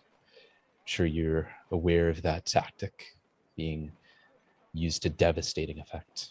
Tristan's going to kind of subtly move his hands, like one hand to cover where the signet ring is, but nods. Well, I suggest heading to Sandpoint post haste and assisting the local guard and militia there. The commander and I will make sure some soldiers are sent to aid in the defense. But keep in mind that Sandpoint is not the only town in need of defense. We know. Magnamar, half of Aricia relies on soldiers stationed here. I know, my lady. I know. Well, gods be with you then. And also with you. Wait, what's your name? Not like that, you perverts. Akiria. Akiria Arana. Thank you, Akiria. You know, make out reef.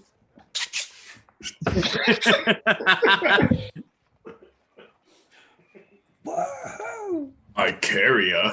I hardly knew her.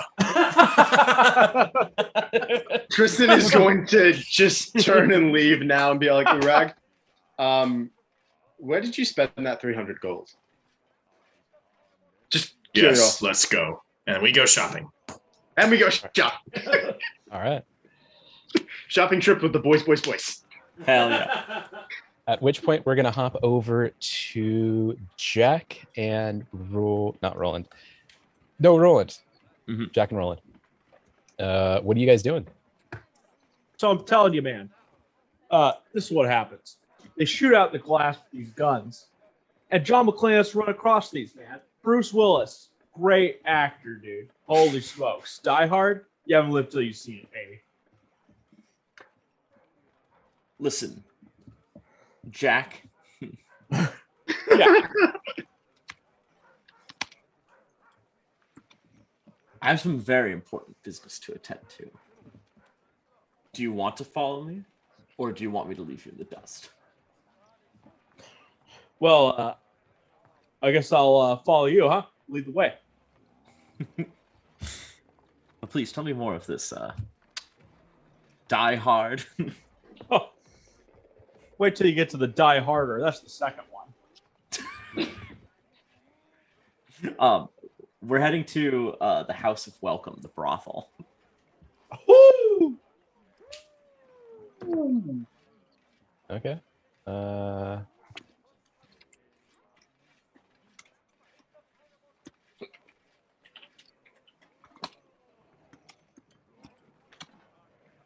All right, making your way to the house. Here, I even have a image for you. Ugh, gotta use this. Stupid program. God, I hate this program. You're good. You're good. All right, making your way to the House of Welcome brothel. It is a bright pink. It has a bright pink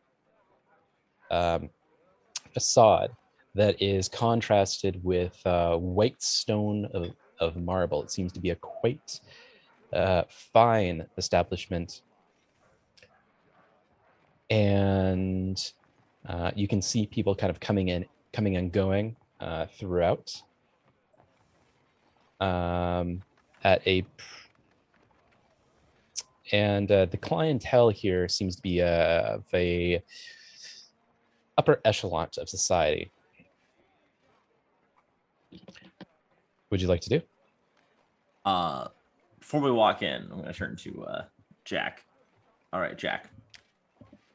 The person I'm meeting doesn't want to be with anyone else. It's just me and them.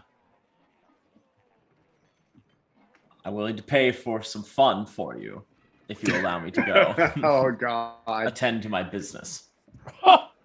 Yeah, babe. How much you paying? How much it costs to get something in there, huh? Oh, boy. And I'm talking the diseases, you know what I mean? Oh God! Just episode 1, we get Jack in his natural habitat. A fucking brothel. Is this his preferred terrain? You never know. You never know. This is his. Oh, you've seen the wild Jack. Well, I'm more than willing to pay for whatever you want. Hey, listen. One of my life rules is I don't accept money from guys who don't have flesh. So I'll pay for my own ladies. Thank you very much. All right, enjoy yourself then. Thanks. However, meet me back out here in an hour. Sounds good. All right, we're gonna head to the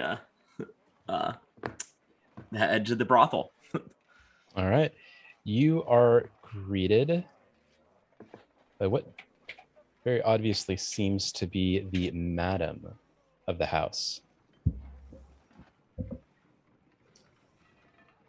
A woman of kind of dark eyes and dark hair, of rather pale complexion. One that is perhaps slightly aged, but a beauty nonetheless. And can I help you, sir? She notices your approach, and as you come closer into view, your physical state.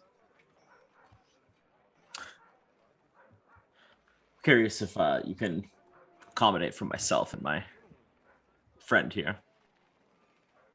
Well, that depends. You see, here at my personal establishment, we cater to the well-to-do of Magnamarian society. That being said, if you have the coin, things can be arranged.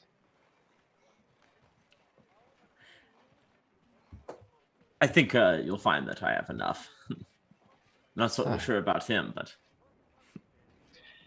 And what did your lordships have in mind? Looking for to tie some knots, if you know what I mean. Well, we do have a few girls that cater to such appetites. And your friend? Where do I get to fuck? And to baser desires as well. Ah, perfect. So long as you have the coin. Of course. I changed my mind. Pay up, babe. Pay up. Yo, Or roll, baby, what am I talking? What am I talking? Not English to you or something? How much would it cost my friend an hour? An hour? Your friend, since he has a more animalistic urge, a mere 200 gold pieces. Done. And Wow. you, since you have a more particular appetite, 275 gold pieces. I'll throw in an extra 100 if you guarantee our privacy. And satisfaction. Be most grateful. As Roland walks in and kind of goes his own way, I lean into the madam and be like, "So if I don't need the whole hour, is there any way I can get some of that money back?" The madam looks at you, kind of does that like thing with her chin, and says, "No." Well, where I come from, never hurts to ask. You know what I mean? So, who's the lucky girl? She leads you to both into stable.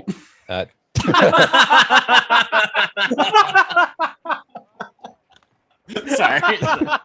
No, that's good. I'll have to remember that one for next time.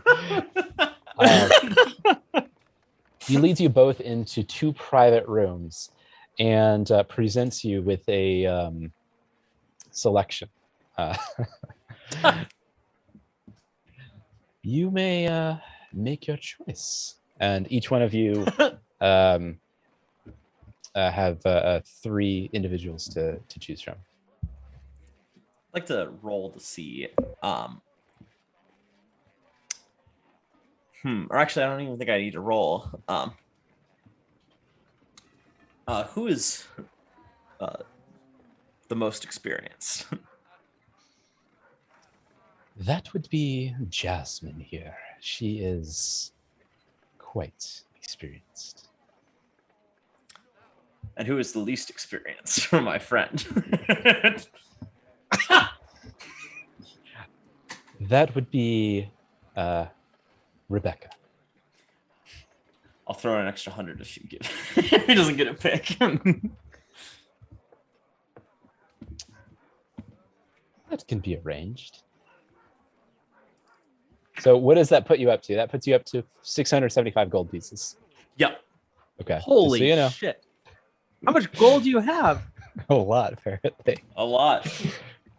Holy fuck, holy. Hey, 700 goes quick one night at the brothel. Let me tell you. This is like a Gonna very have to- this is a very like high Oh, level fancy okay. It's brothel, too. hoity-toity. Okay, that's why. Yeah. No, this is not your like average like sea wench. This is To put this in the words of These that are one brothel from the series Rome, this isn't your average infantry fuckhole. This is Exactly. these are skilled practitioners, my friend. okay. This is the good shit. Indeed. Okay. All right. So she leads you both to 2 private rooms, leading a single individual to Jack's room and Jasmine into Roland's room. Unless you have something specific, we're gonna fade to black. I do. Okay. Oh, Oh boy. Oh boy. Is it PG or PG-13? It's probably PG. Okay. You're Okay. good. Probably. probably. So it's I NC-17. regret. Yeah, I'm probably gonna regret this later, but yeah, go ahead. All right. So after we do the dirty, you know what I mean? 5 minutes later. 5 minutes. 4 minutes longer than I thought you'd say. Oh, It was getting prepared. 4 minutes in which you're getting prepared, is what you said. I said half of it was getting prepared. He needs a little role play. A little role play. Oh, hail to the king, God. baby. Yeah, keep talking to me like you're an elf. It's working for me. And I'm getting my stuff back on, and I say, hey, what was your name again, babe? What do I call her? With Rebecca. Rebecca. Yeah. Ah, great. So Becca, where'd my friend go? Oh, he's being serviced as we speak. Oh, awesome. Could you show me which room? Ah, she kind of does that finger thing, like tisk tisk tisk. Privacy is utmost. Okay, I'm just gonna. You guys got like a watering hole or something like that? I could go for a real nice drink. You know what I mean?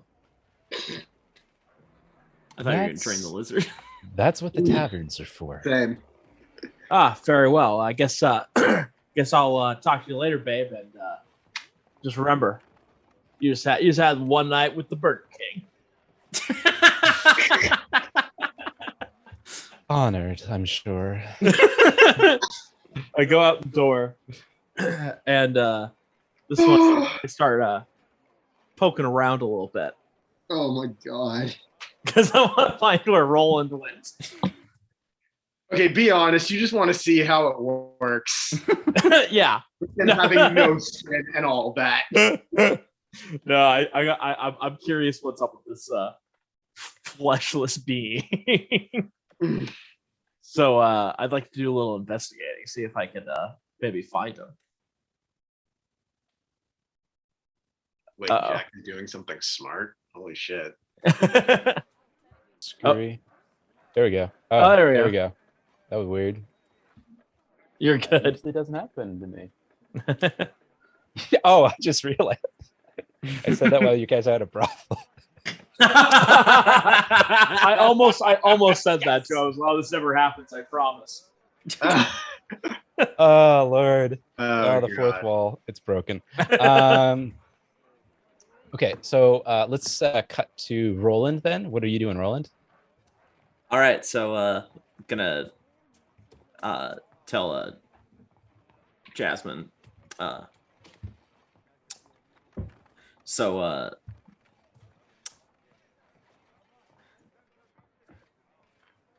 I'm going to tie you up. As you wish. Damn, we're really You did scoring here. pay. Usually you got to pay for this kind of audio visual. Yeah. You did pay a hefty sum. All right. So I'll tie her up. Okay. Should I roll anything? Well, are you trying to like? Yeah, go ahead and roll a survival check on those stats, I guess. That's going to be 35. Okay, got it. All right. I'm going to cover her eyes. Okay. Oh God, now I'm terrified. I'm going to take a look around the room. What is around the room? It is filled with a kind of the main centerpiece is a feather bed with very fine woodworked and gold and silver engraved woodwork on the furniture and on the side wall paneling, and a crystal chandelier in the center. On one side of the wall is a panel of windows that have been closed to their blackout curtains. Is there a mirror? There's a mirror above the bed. Oh. Anything else? Are you looking for anything in particular? I don't know, like a lamp or not a lamp, I guess, but I guess it would work. But anything that could be heavy.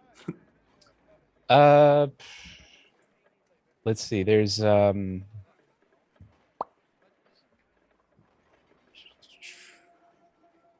there's like a stone, a marble wash bowl on one of the tables for kind of cleaning your hands or cleaning your face. That seems to be made of marble and appears to be quite heavy. All right. I'm gonna pick it up. Okay.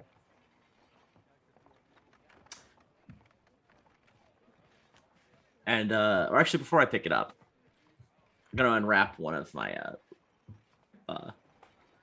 bandages and shove it in her mouth. Oh, She begins to gag at the smell and taste of your bloody, pus-filled bandage. ugh. Then I'm going to grab the basin. Okay. Oh no! And I'm going to smash it over her head. Okay. They didn't see that coming either. Okay. Roll a well, so this would be considered like a coup de grace. So go ahead and I'm not gonna have you roll. She's not very high level. That's all you told him when he paid for it. Raising the stone wash bowl above your head, you smash down, and blood begins to spatter over the curtains and linens and pillow, and she begins to like squirm. It seems like she needs like one more good smashing to finish the job. And roll will do it without hesitation. She now remains motionless before you. All right. Fuck is about to happen? Is there anything sharp? I guess the mirror. I'm going to break the mirror. You still have your gear with you. Oh, excellent. Well, I'll take my dag. They didn't take it. I thought they took our stuff. That's why I was like looking for stuff like that. All right. I'm going to take my dagger. Start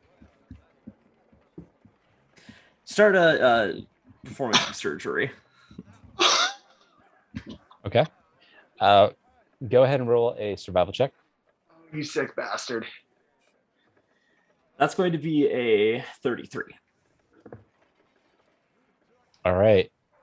What are you trying to do? Looking for that liver. You successfully find it. All right. As soon as I get it, chomping down on it. Ew! Jesus Christ!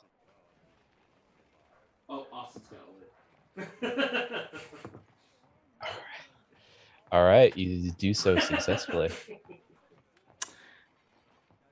All right. Yep, eating every last bite. All right. Oof. I would wash longer up. than that. I would wash up after myself, but there's nothing to really hide there. So, how much time has passed in the hour I've paid? Probably about 4 or 5 minutes. Excellent. All right.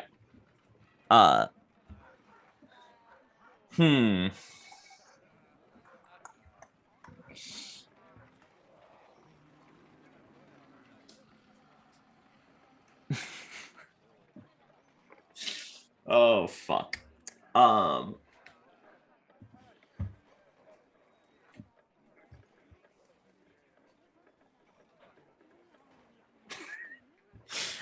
What are you gonna do? Well, all right. Well, while you think of that, we're gonna cut over back to Jack. Jack, you still there? Still with us? I am. Yep. All right. So what are you trying to do? So I want to find out where Roland's room is. Okay. Kind of listening on the doors and shit like that. So okay. Go ahead and roll stealth. You got it. Good thing my stealth is really good. It's not.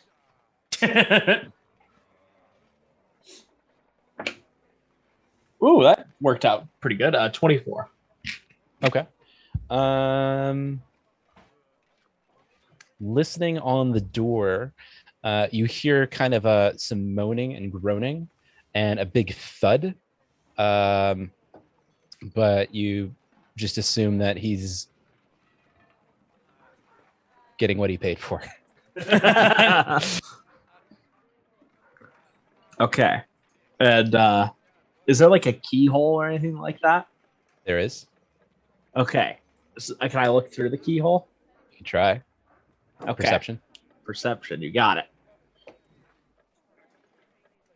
My perception is good, so. Woo! Sorry, that would be 34. Okay. Looking through the keyhole, you don't see too much. Your vision, they've kind of specifically designed the layout of the room so that as you're facing the door, you kind of have to turn to see the bed, so there's no direct view of the bed.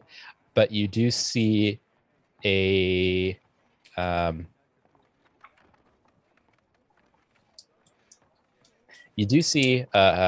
what appears to be two figures, shadows on the wall, one on top of the other. Okay, I want to keep my eyes peeled. Okay. All right, hop back to Roland. What are you doing, Roland? This is all happening at the same time, by the way. Oh, of course. All right. Well, I'm going to head for the door. You've cleaned yourself up? No need.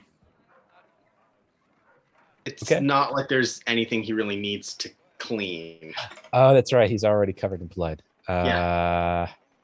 Fair. Okay. Opening the door, Roland. Well, actually, no. Jack, you see a figure obscure your vision, a darkened figure, and the door begins to open in front of you. What do you do? Anything?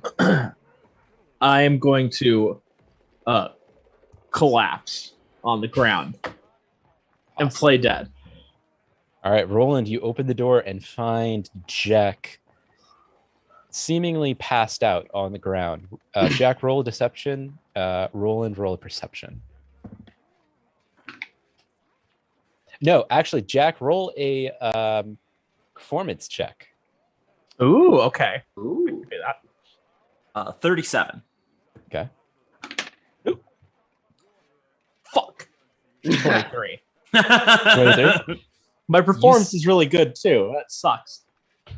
Roland, you see Jack in front of you, very obviously and not very convincingly trying to either play dead or unconscious or half fallen asleep.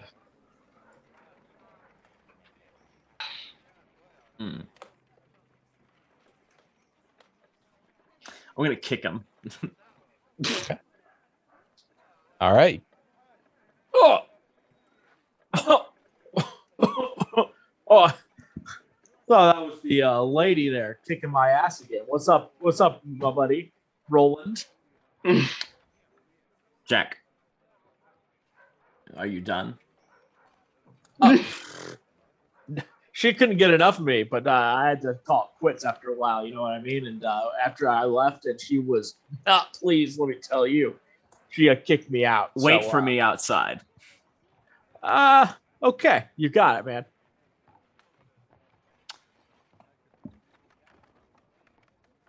Did you leave? Are you going outside? Yeah, I'll leave.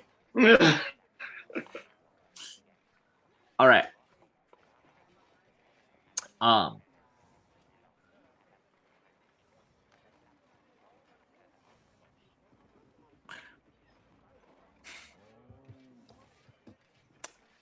What are you going to do? All right. I'm gonna go see if I can find another patron. Oh God, what is wrong with you? Okay. You are in a hallway with about a half a dozen locked doors.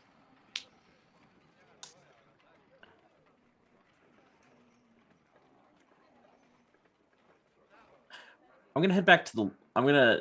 Like, does the door lock? It does. From the inside. The inside, damn it. I'm gonna go find the madam of the house. Holy shit. Okay. You find the madam of the house. It seems that she's tending to her books towards the front of the establishment. And were you satisfied, good sirs? It was okay, but curious, do you have any men? Men. Indeed we do. Would you mind sending him up to the room? How much? Oh my god. I'm thoroughly disturbed. I'm just That gonna will put that out cost there. you another 300 gold pieces. Done. Uh, Go to your room. I'll send him right away. All right. Gonna head back to the room.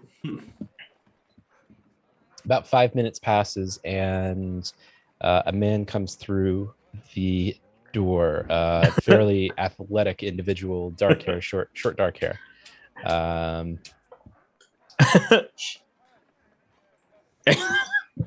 Wait a minute. oh God. Wait a minute.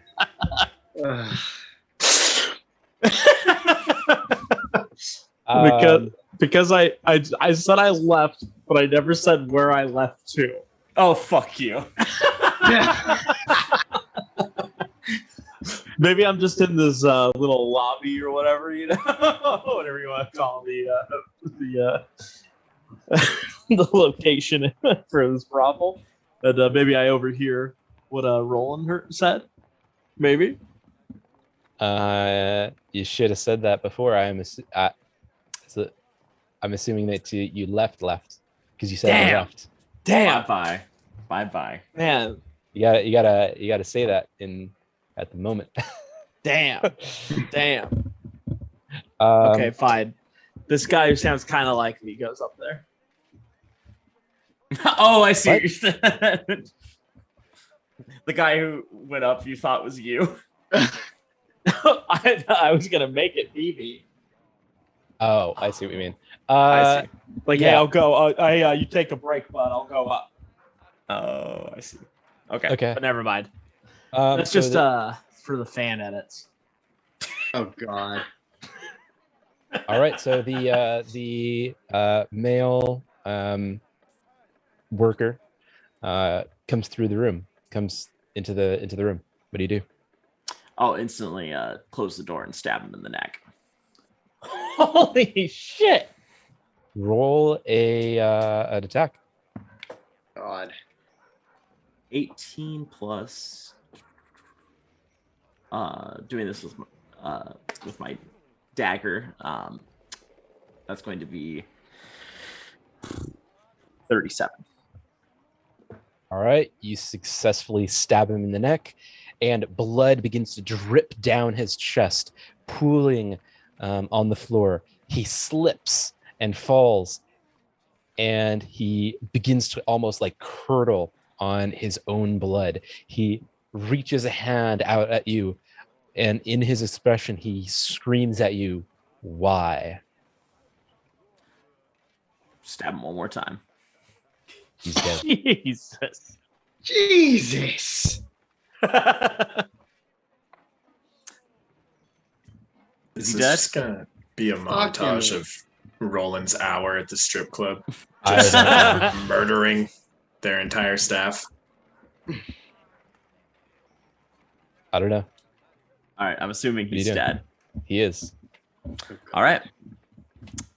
Well, I better roll a survival check because I'm going to skin him. Okay, roll survival. What the fuck? Little pre-game liver snack before you get to the actual business. 33. God. Jesus. 33. Yeah, you successfully skin him from his hide. That's All right. gonna that puts you dangerously close to your hour.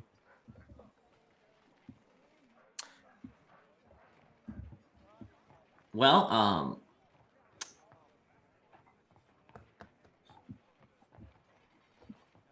I'll take the skin with me. Okay.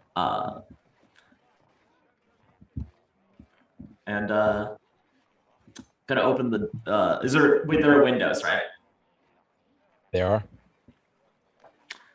I'm gonna peek through the because there are curtains as well, right? Blackout curtains. I want to peek through the curtains and see if there's anyone. Where am I exactly? Like, is there what's beyond the window? Looks like it's a side alley. Almost a. You probably consider it somewhere between a walking path and like a utility alley. Just below you, with the view ahead of you being of the rest of the neighborhood. I'm going to open the window. Okay. And is just another check. Is anyone out there in the alley? Roll perception. That's going to be a 35. Nope. Doesn't look like there's anyone in the alley. All right. I'm going to dump the body out and then jump out after it.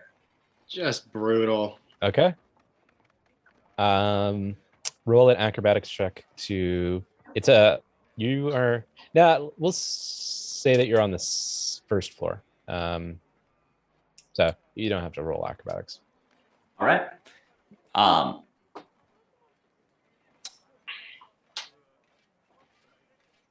going to unwrap the bandages and start wrapping up the body. Ooh, okay. Oh boy. All right. Okay. And then yeah, I'm gonna try that skin suit on. Oh my god. This is where you go with that. Oh yeah. Oh my god. Jesus Okay. Christ. Yep. I was thinking maybe Roland knew a guy who lived under the brothel who could help uncurse him. Nope. Just found some skin, claimed it. Yep. Claimed. That's his now. Ibs. Yeah, you put his skin on as if it were a leotard. Ugh. All right, and yeah, I'm just gonna run off into the night. So are you wearing just the skin? Or are you Just the skin. just the skin? Wait, what happened to your cloak and shit? Yeah. I guess I just wrapped him up. I'll take the cloak then as well. I'll take my cloak. Don't you got any like money on you and shit? The only thing. Okay, fine. Yeah, you're right. I gotta be more specific. The only thing I'm leaving behind is bandages wrapped around him. Okay, fair enough. And you just, what are you doing? You just bolting or what? No, in this case, then I will just walk away. Dude, it's like the middle of the fucking day, right? Right, we just rolled into Magnamar like Tuesday, 4 p.m. kind of deal. Yep. Okay, Taking cool. care of some rolling Cool. business. Yeah. Just wanted to make sure the timeline was right At in my head. At this time, it would probably be like probably early evening by about this time. It takes, so you guys, even if you guys made it there like at noon, moving around the city to the capital and then to the commander, and then him going all the way to the brothel, that's going to take some time. So at this point, it's probably, let's see, late evening, probably an hour, maybe an hour or two till sunset. All right. Yep. I'm gonna leave that body behind it. Just Okay, I go along my can't merry believe way. it, but okay. And because you were like pretty grotesque to begin with, the guards out front don't really. Are you going out? Oh, well, yeah. If you're no, you're taking a utility. You're taking a side alley. Yeah, no, you can leave. All right, I'm out. I can't believe it worked, but yeah. He can just walk out, huh? Fucking Love it. Love Yeah, it. he's just using like a side alley. You're using like a side alley to make it to like a main road, right? You You're just got going it. from there. Well, if there were any questions about Roland's alignment, they have been put to rest. Yeah. I Yeah. revealed it on my first episode.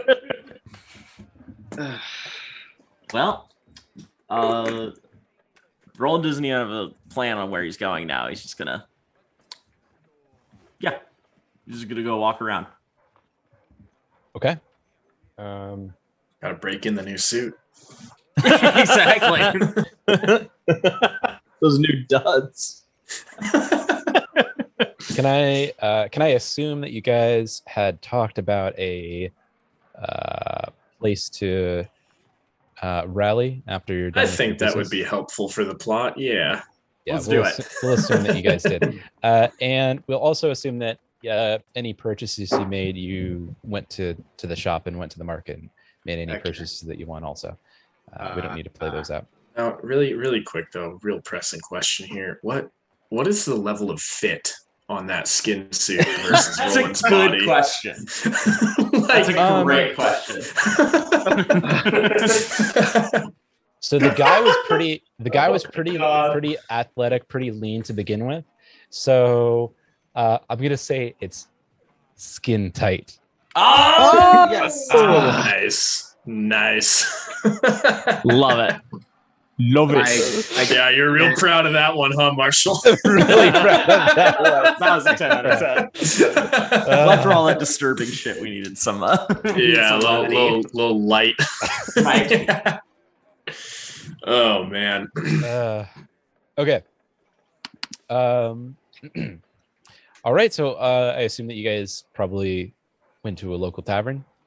I went to the weapon shop. I got a wounding rune, and then I got that greater striking rune put on my sword, and I also replaced my shield because I kind of need a new one. Fair. So All right. what will that all cost me? You gotta look that one up yourself, my guy. Yeah, I think I got That's a player question. Believe it or not, I do hang not on. have encyclopedic knowledge of the entire inventory of this Really? world. What kind of a DM are you? I'm Get your not- shit together. I'm together. sorry, I'm not that mercer. You will never be Matt Mercer. Aw. You don't so have to be the- Marshall. I We got love it. you because you're you. Exactly. No, I've got it right here. I Okay. completely figured that I'd have to look it up myself, so you're fine. Yeah, 'cause I don't have that. Yes, we meet at a tavern. Oh, okay, fair enough. All right, coming into one of the many local taverns, you all come together at the probably within an hour or so of the first one arriving. Noticing Roland is the last of the bunch of you. It seems that he is different since the last time you saw him. Yeah, he's mad hot now. Roland, is that you? Yeah. You look different. I'm just imagining like there's like eyes missing, but it's like his eyes in the back still moving. Oh man. Good look, right? Urag just cackles and then slaps Roland on the shoulder. And yes, yes. Wear the skin of your enemies, Go, dude. my boy. My boy. Disgusting. I was able to get some information out of my contact and gain a little bit more from them. Holy shit. Roll deception. Can we tell that he's wearing a skin suit, or does it look like he Yeah. just got his skin back? It looks like he's wearing a skin suit. Cool. Very Rolled leather a face. 30. That's also not 38. 38. Okay. It's also not the weirdest thing you've ever seen in this world, but it's definitely like top 20. It's like the Up there. facial expressions are definitely just missing, and the jaw is kind of off in its movement, gets stuck down every now and then.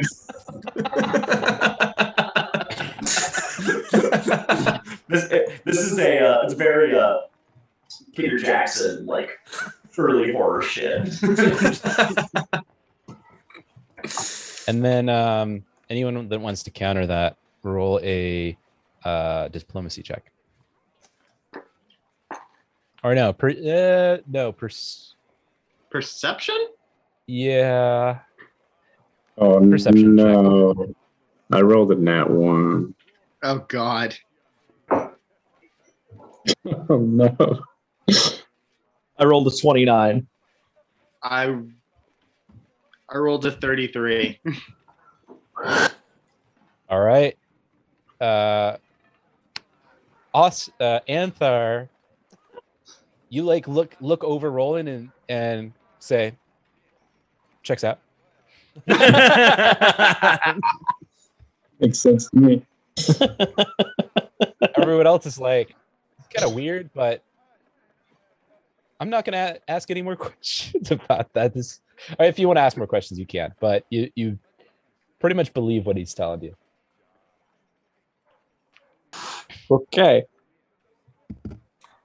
15 plus. That's a fucking skin suit. Tristan is going to lean into Roland, just kind of quietly, like, Roland, I'm asking for transparency as a friend. What exactly went down? They didn't give me what I wanted, so I took what I wanted. Oh, okay. And the skin suit? Payment. Where did you acquire the skin? My contact. And where was this contact met? Bayard, you're doing the thing where you ask too many questions. Are you sure you want to know answers? Unfortunately, I need to know the answers. Unfortunately, I need to know the answers to these questions if it'll bring the city guard down upon us. So, unfortunately, I have to ask too many questions. Alternatively, let's do our business and get the fuck out of this city. Alternatively, that's a pretty good idea. I mean, I already. Kristen will just kind of pat the new shield he bought and,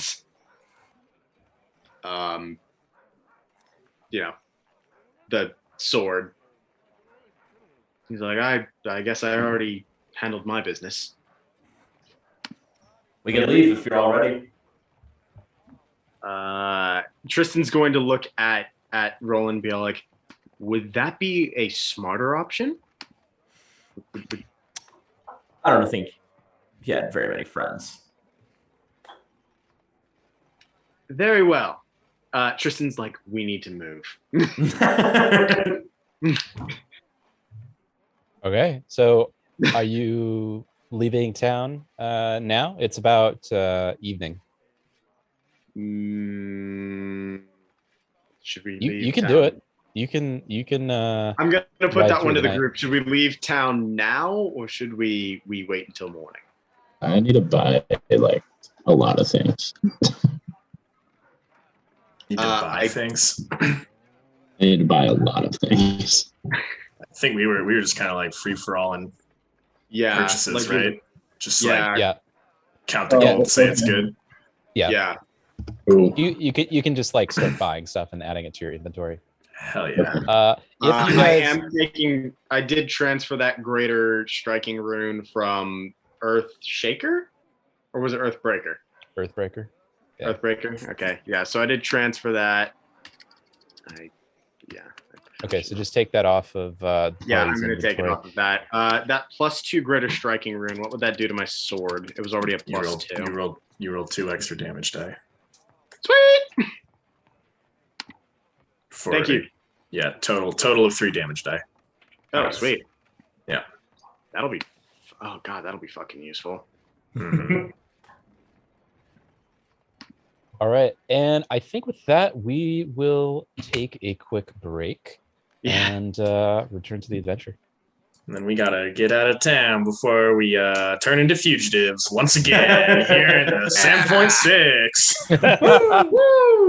Kantar and Tristan doing their best to hold it together with these 3 fucking goons, just ruin it left and right. Oh my god. All right. Well, we will be right back.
All right, and we're back.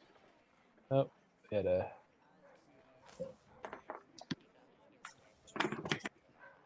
Oh, we got a quick reset here. There we go.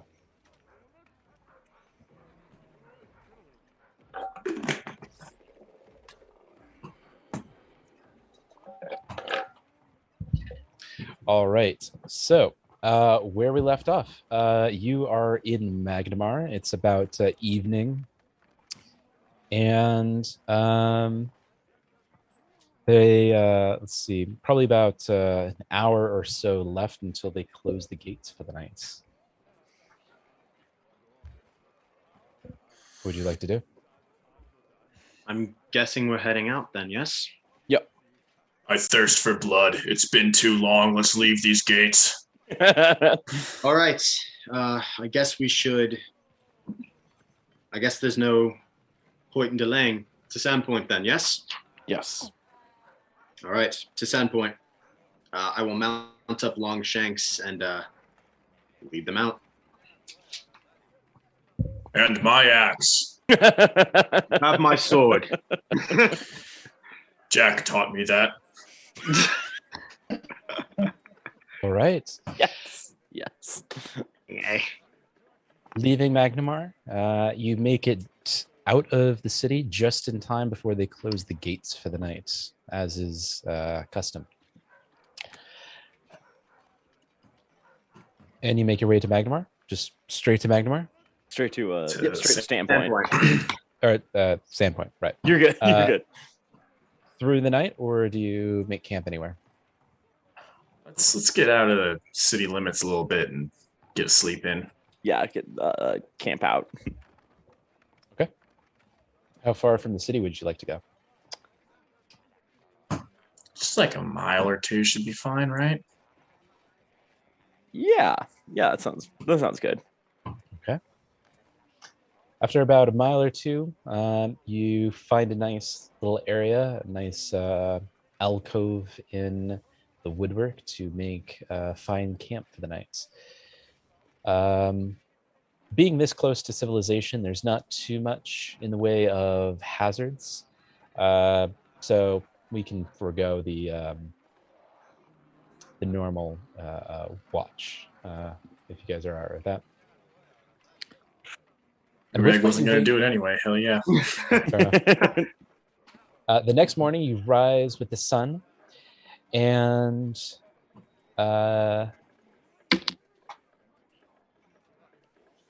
you feel a bit of a chill in the air, as it seems that winter has finally turned its ugly head on you. Glad got a winter coat just in time. Yeah. We all bought our winter coats in Magnamar, right? Right? Yeah, that's true. I'm pretty sure Anthar and I bought ours when we were in Sandpoint, so we're good. This is my element, baby. Oh, right. That's right. You're fucking weird. Is Answer is like Xanthar a goddamn snow elf? Whoa. Mountain Elf. Hell yeah. Or was it Cave Elf or was it Mountain Elf?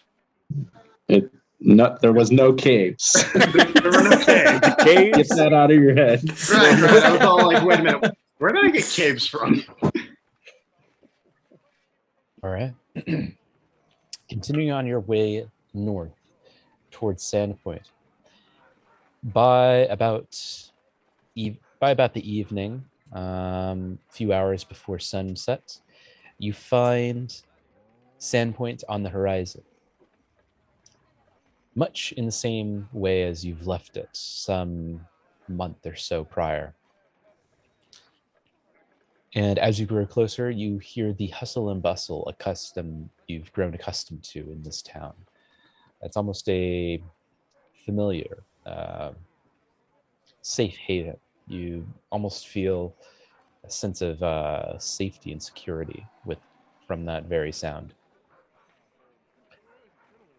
which is interrupted by the movement of troops. It seems that given the warning by your correspondence and verify what you presume news from Magnamar.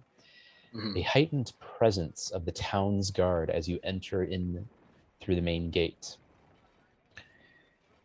At each of the entrances, it seems that a squadron of town's guard has been deployed, and many of the townsfolk seem on edge. Even some of the more familiar faces.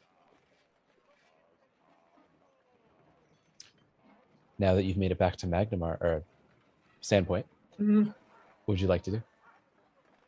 I'm going to. I'm going to. I'll look to Anthar and ask who should we find first. Probably Zeshel. Zeshel? He would know what to do. All right. Yeah. Xanthus. Is that it? There's. Father Is it Xanthus? Oh yeah, sure. Yeah. Sorry, I realized that was Utramir's last name. I was like, Yeah, wait. Xanthus. Sorry, I was like, wait, it's a show. I know that name. Yeah, I was all like, is his father still alive? My bad, Sorry. my bad. No, you're good. I was like, wait, that name sounds so familiar. Yeah, I thought that was just some Uchimir backstory that I completely glossed over when we were in Sandpoint. Hey. But I guess we'll go find him. Okay.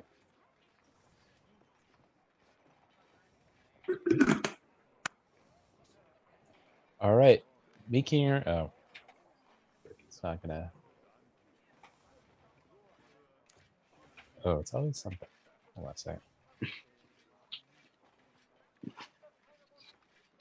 Ugh.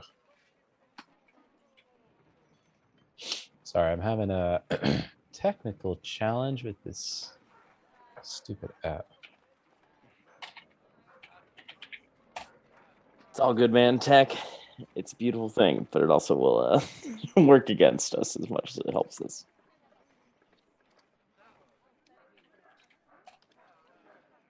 Marshall's just constantly thinking foundry.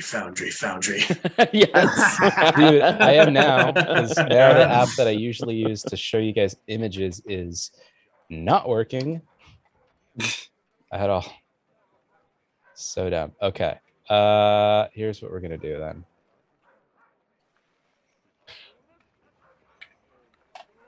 Let's try.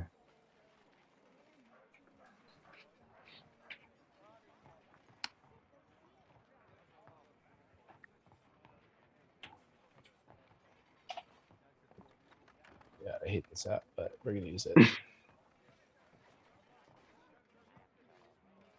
Just bear with me for a minute. No worries. By the way, I rolled a survival check for the time we were in the woods, and Urag just went out and killed a large woodland creature successfully. Hell yeah. Fair Nice. enough. Yep. We got some good eats tonight. It Oh, he didn't plan on eating it. He just was just for fun. he just killed it. Yeah, he needed some blood. Fucking went I for love it. That's fantastic. Has to be like an apex predator though, so it's either a bear or a cougar. Maybe an owl bear. Yes. Maybe a lost, lonely owl bear who we abandoned here so long ago. Holy shit, is that bear owl okay? Oh my god. That I owl forgot bear? about that. Oh my god. Holy shit. Just like we met him. memories. We met him and then said, hey, go to the city, bye. Learn. Whatever happened to our dear owl? Oh man. What happened to that kid? That guy's gotta make a comeback for the final boss fight. Oh my gosh, yes. No one else shows up. When we're all unconscious, it's that owl bear that swoops down and rescues us. I don't know about that. Stop giving me ideas. Comes to the rescue. No one else shows up except for the owl bear. Yeah. And our need is dire.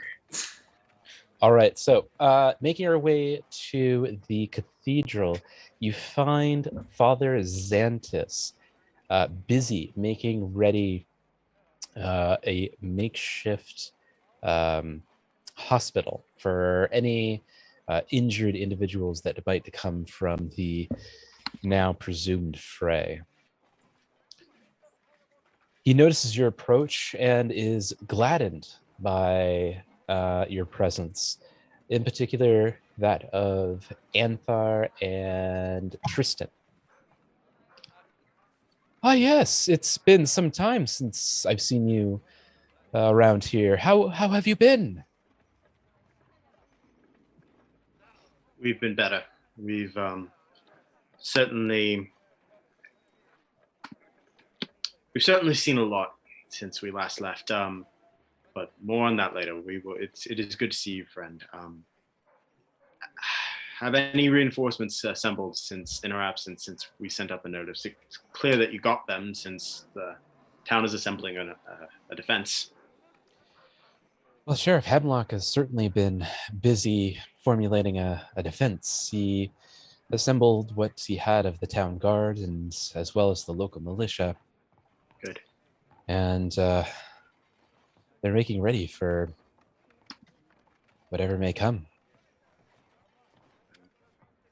I'm glad to hear it. And I've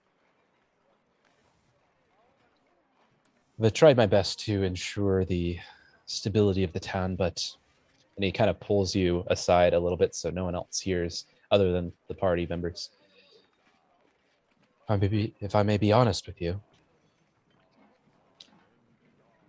the townsfolk, they have a worrisome way about them these last few days. We tried to ensure that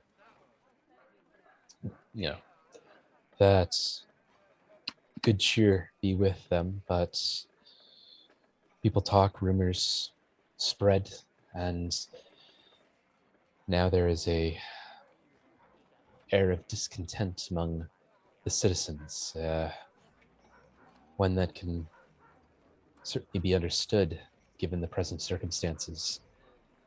More just a worry for their lives, their livelihoods, their properties.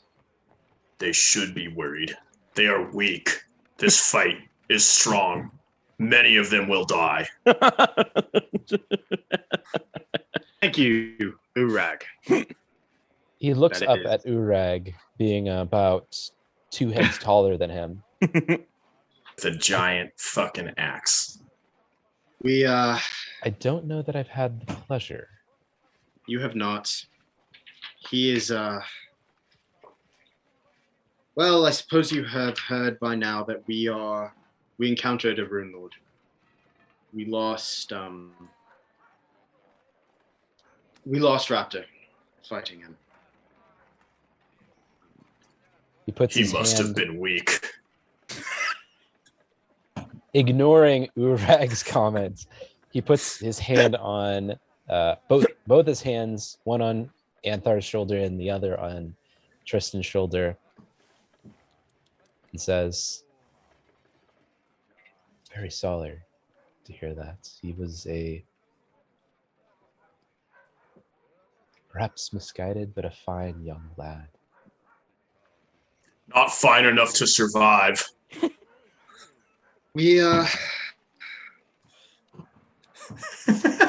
Something about bashing my previous character with the new one. Just, I don't know if it's relieving or what, but there's something here.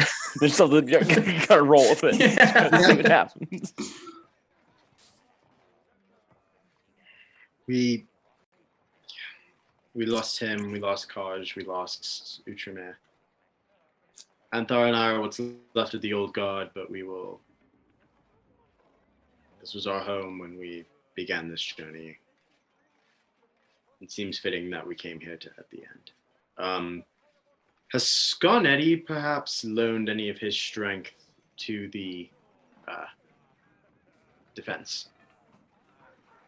Indeed, he has. He has volunteered his household guard to the command. Good.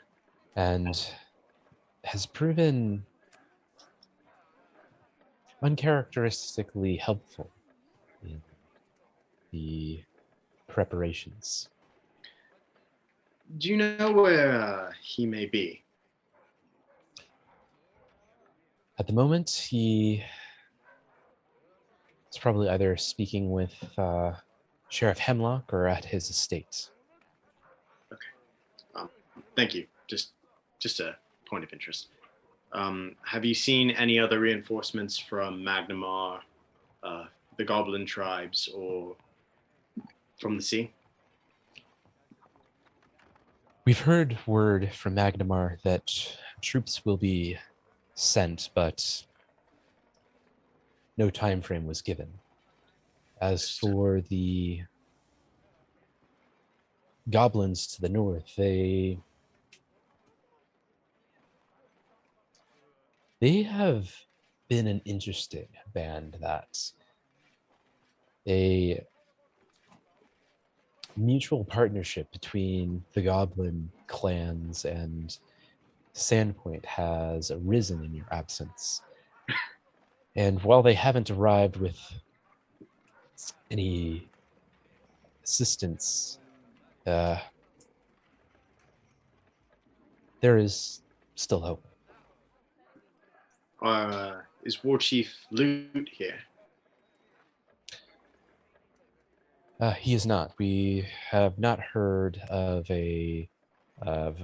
Chief Loot's presence in Sandpoint. If I had to guess, he is either in his keep or assembling his soldiers. It's difficult to tell. All right, fair enough. Okay. We need to speak with someone else. There are preparations to be made. Goodbye. I will bid you. Tristan will just kind of like nod, like he's not wrong.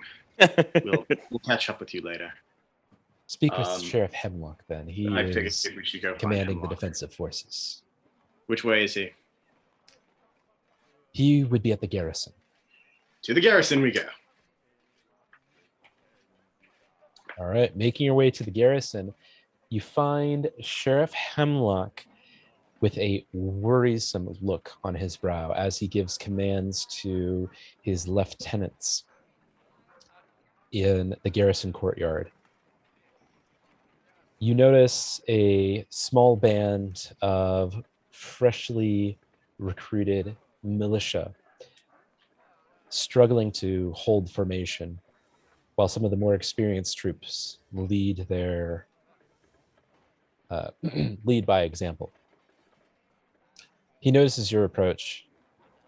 Oh yes, the Sandpoint 6, as you have so been called. It's good to see you back.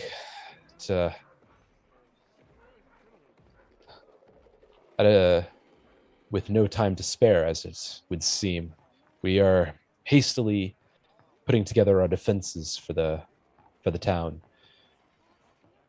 It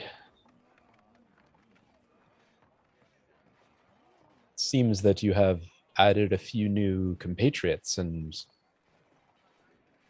he stops and leaves it at that. I am Urag, the vanquisher of the Dwarven Helm, befriender of the Burger King, and I seek to conquer the Lords and then Magnamar and the rest of this land. He looks up at you, Urag, kind of squaring you up and kind of taking you in. Well, if combat is what you desire, you came to the right place. That is exactly why I'm here. Yes. Damn, I really. I fear that not much. Right? I fear that not much time will be left before your particular set of skills will be needed. If scouts returned with any information that we could, have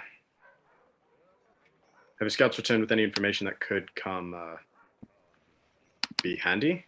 Like, what are we?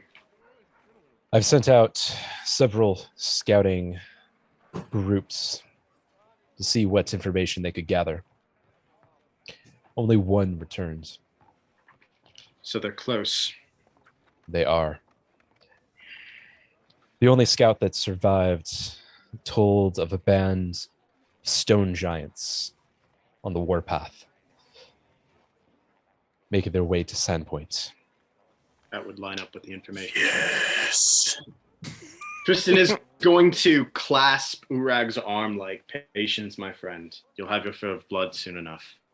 Anyone who's looking notices that Urag's pants start to bulge out a little bit in the front at the mention of stone giants. Patience. I'm Quite afraid impressive. that Ugh. I'm afraid that if the intelligence is to be believed, they will be at our doorstep by dawn. By dawn? Yes. And how is the You defense? I've put together all of the town's guard and what militia I could scrape together. But I don't know that it'll be enough. I don't think so. I don't know, Hemlock. You have the information that they're more likely than not going to come for the old light tower, yes? I heard of such a report, but as to its validity, it seems odd to me that they would target the old lights and not the garrison, not the North Gate, or even the cathedral. We're not fighting conventional foe, Sheriff. We're fighting these people. The old light tower is over a rune well. So we're not going to Well, want you to, say. we're not going to want to concentrate our forces around conventional targets. We're not fighting a conventional force of humans who want to come and raid the raid and pillage. We're battling a foe who wants to tap into a source of cosmic power. Is there like a map on the table on his desk of the town? Yeah. Actually, give me. Urag's gonna jump in and just. The well has ancient magic that they seek. That is their only goal. They will destroy the whole city to achieve it. The city will fall, but we can channel them where we need them to. You have logs here, trees, yes? Aye, we do. Plenty. Then, and he points to the map and starts like with his finger drawing or pulls out a piece of chalk and starts marking up the map, laying out where they need to build fortifications. Just like anyone who's not a soldier needs to work through the entire night building fortifications to funnel the stone giants towards a single path leading towards the light tower, and then explains like where archers need to go, where the frontline soldiers need to be. We're just making a like bulwark bastion defending the light tower. Love it. If we defend the light tower, that will leave the rest of the town defenseless. The citizens that remain, they won't survive. The citizens pull back to the mountains, take refuge in Loot's territory. They work through the night, then flee. Soldiers sleep, prepped and ready for the morning. Have you looked to the skies, Sheriff? We have no sighting of the creature, the beast. Tristan will nod and hold up a hand like, that's enough.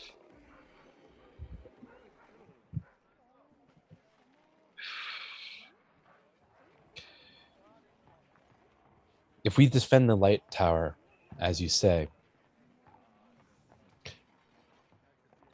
we'll destroy the rest of the town in its pursuit. Would it not be better to use the choke points to our advantage? We have 3. At the north gates and the 2 lower bridges. What if we were to destroy the bridges?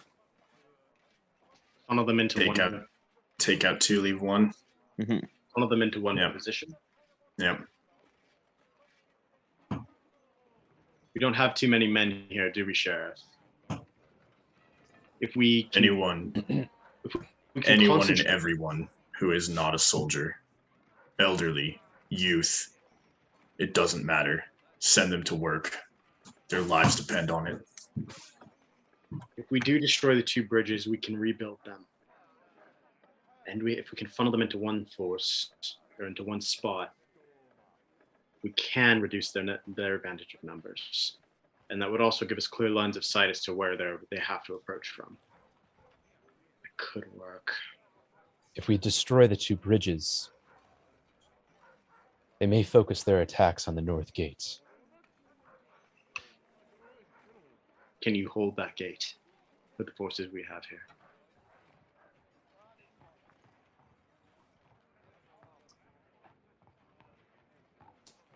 I'll be honest with you.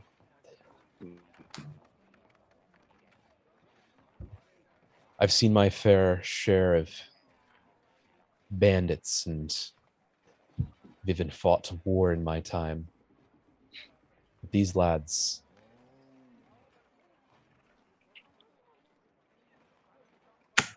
they can hold it. They can hold it. I believe they can. But that still leaves the rest of the town defenseless if they decide to just wade through the river. These are stone giants, mind you. Yeah, they could just walk across that little stream, huh? What about the manors? Can we move the citizens there? I assume they wouldn't. They'd have no need to go that direction. It's completely. It's out of the way from the light, the old light. Move the entire town to the manors. Manners. We have the Vladimir Manor, Scarnetti's, Kaijitsu, and Devon Manors. We might be able to host several hundred of the citizens there, but not all of them. It would still leave 800-900.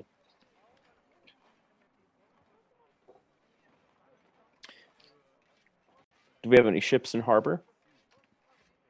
A few. Though if the tale of a dragon be true, we may need every citizen we can get our hands on to deal with any blaze. One spark could rage through the entire town. And a dragon can do quite a damage to wood buildings. No kidding. What I suggest is this. We decide amongst ourselves where to place the troops. As for the rest of the town, I'll ensure that the elderly and those that can't hold the buckets be taken to the manor houses. Everyone else will have to do their duty and put out any fires that may come up.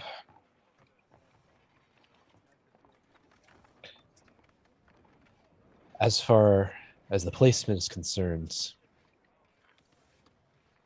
I am open to suggestions.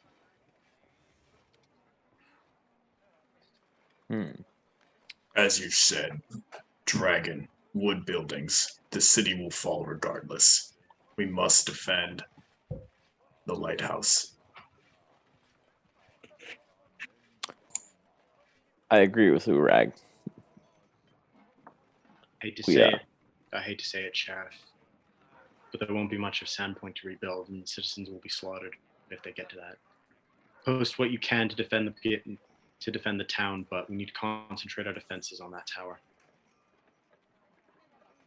We're just going to have to hope that reinforcements arrived. Our blades of the shell are coming down from the mountains. They should be here soon. And with luck, forces of Magnamar should be able to rally. What happens then? It beholds at the old light. There's no escape that gives them the ability to concentrate their forces at one position. Tristan grips him by the shoulder and spins him around. Then we take as many of them with us before we fall.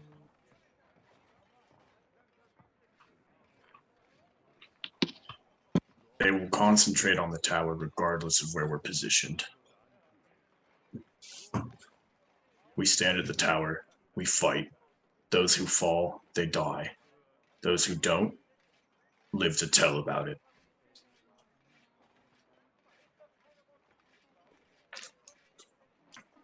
The old light, then. We all will. Till I can no longer swing my sword, I will defend these people. This is my home.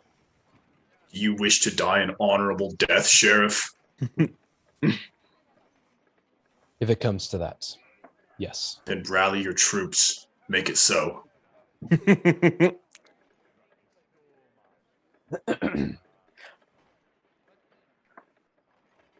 All right. I have to prepare myself. And Urag walks out the door.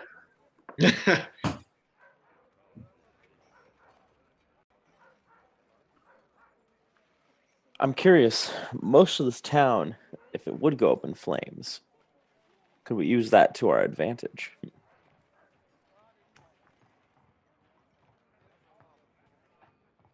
My intent is to save as much of the town as possible. Hopefully our fire brigades can do the job.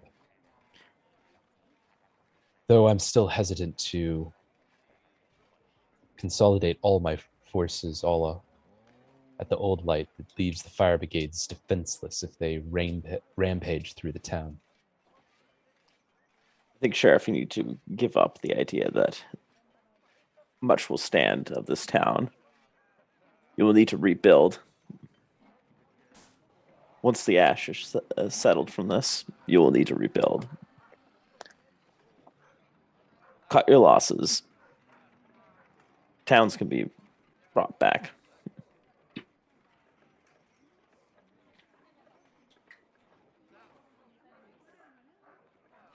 And perhaps you're right.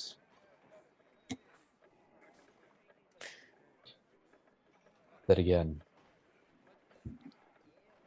go and roll diplomacy.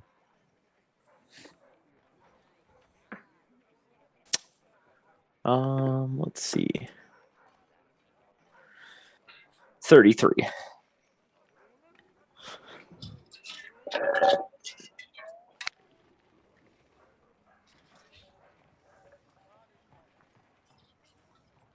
Perhaps you're right then. If it is the old lights, we concentrate their attack there. Get all the citizens out. Anyone who can't fight.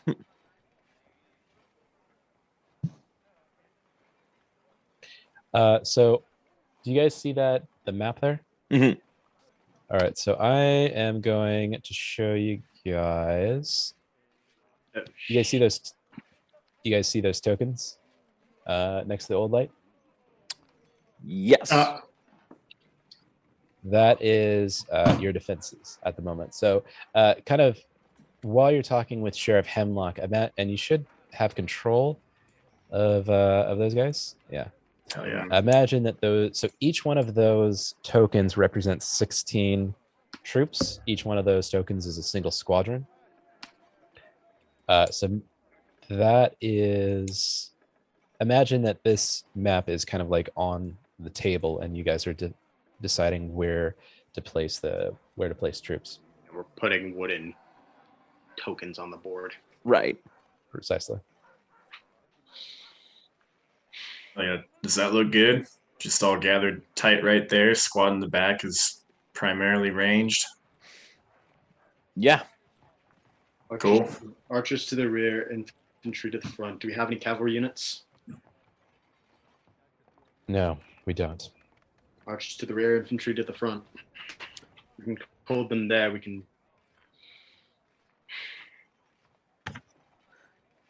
Anthar, what do you think?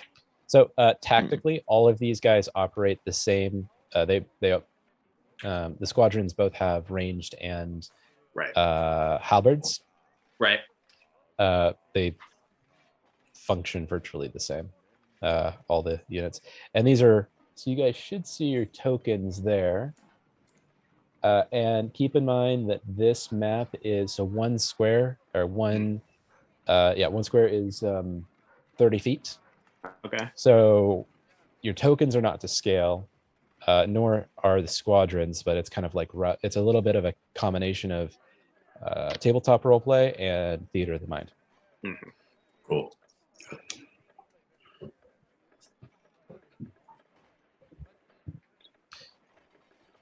And All right, where will you be in this fray? Urag is in front of all those dumbass soldiers. Tristan will look at Sheriff with sort of a grim smile and be all like, "Where have I ever been, Sheriff?" I was asking less metaphorically and more literally. Where have I ever been, Sheriff? The sheriff is asking you to open roll 20 and place your token where you are on this map. I already did. Tristan will move his own piece to the front lines near where Urags is. Somebody's going to need to keep the infantry steady. And we're going to need a man to command the archers. Tristan's going to look at Anthar like, that's your fucking department. I know how to shoot bows. I mean, arrows. Shoot bows at my arrow. That's the stuff. And Roland, Tristan's going to look to Roland in his skin suit like, can we count on you? Count on me, like 1, 2, 3. I worry if any of our enemies have skin, Roland might get distracted. And he nudges you playfully and like gives a nod and a chuckle. If we survive this battle and Roland finds something to his liking, he can have as many skin suits as he desires. Can I roll a warfare check to like Ooh. see if like strategically this makes sense with the Nice. oncoming enemy and our Roll- ranks? Go ahead. Cool.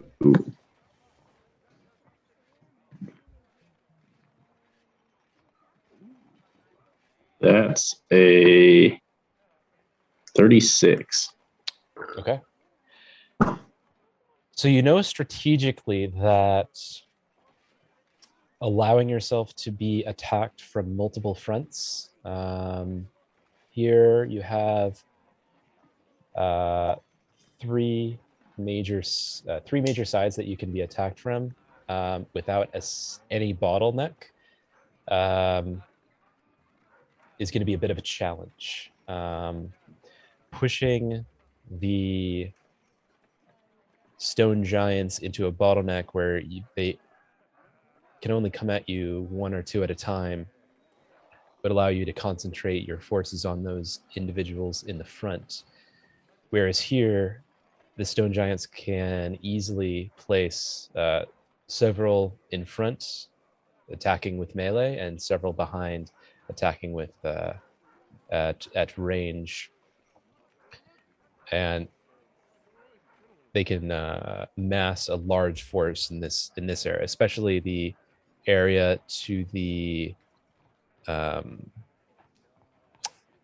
northwest, northeast, or kind of just straight east of the stone light. So right around where Roland is, they can amass quite a few stone giants there. Not to mention the area south of Anthar and southwest of Anthar. They can amass stone giants there as well.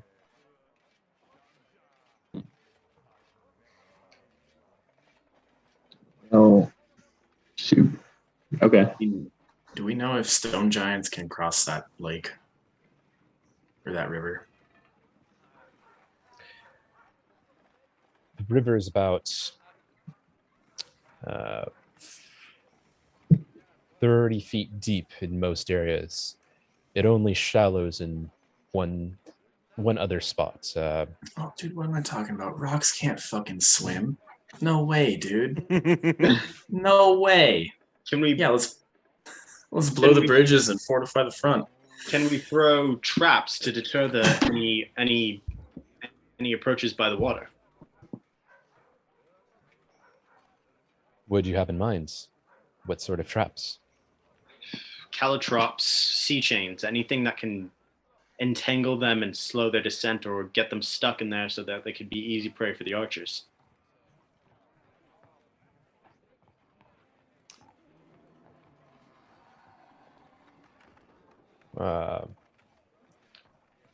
We may have some fencing that might prove useful. All right. Where would you like that deployed?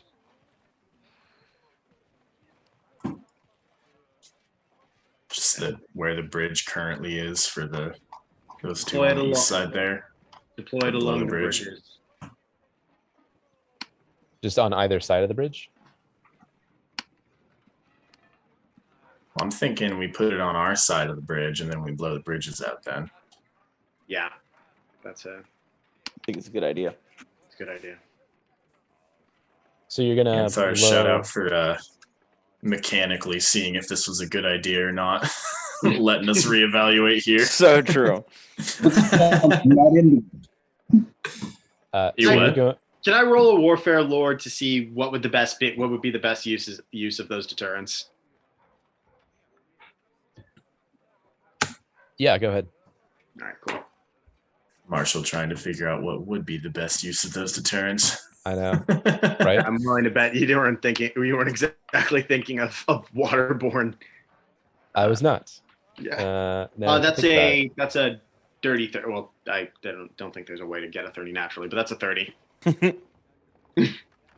So your question is, where can they be Where- placed to be most effective? Yeah, where would it be most effective with our current strategy to Okay. place those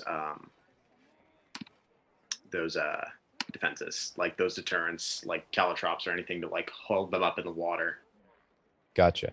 The most effective area would seem to be at the shallowest point of the river, which is south of the logging pond. If you remember, that is where you found like those footsteps after the murders at the logging house. Dang, that was so long. That's crazy. Yeah, Crazy to dude. think Long about that, ago. Look how far we've come. right?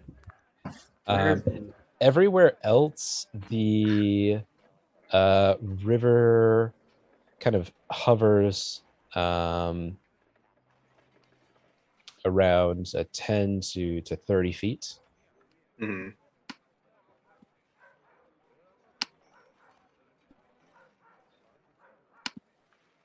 All right. So we're thinking blow bridges though, lay traps somewhere, Mhm. channel them through the front. Is that what we're leaning towards? Yes. Cool. Tristan gonna- will add the thing about put those deterrents down south of the log, like down south of the logging pond. That'll be the best way to funnel them in. Most effective use of those traps. So what if we keep 2 squads at the front gate, 1 squad on watch duty, and then we can just hope local citizens can also be watch guard for us on the southern part of town. All right. Looks like there's enough time to put together about 2 traps worth. So it's about 60-foot area between the two. You guys should now I'm going to change these permissions so you guys can access these. So you should be able to move those traps wherever you want. So these are right now. Oh, if you go off, unless you have another idea, going off the suggestion of Sheriff Hemlock, it's just a kind of a cobbling together of fence posts, mostly to act as large wood caltrops to probably not stop, but at least slow down any assailants. That'll do.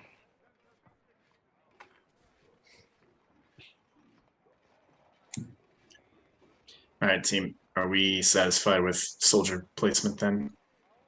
Yeah, I think Yep. that's Okay. about as good as it's going to get with the forces we have. Yep. And then these guys pulling rear guard here. And hypothetically, there's at least a few citizens roaming around that can be just watch down here. We'll leave you to it now, Sheriff. We have to make the rounds before everything is called to rally. There's a few things I think we need to settle here. Very well.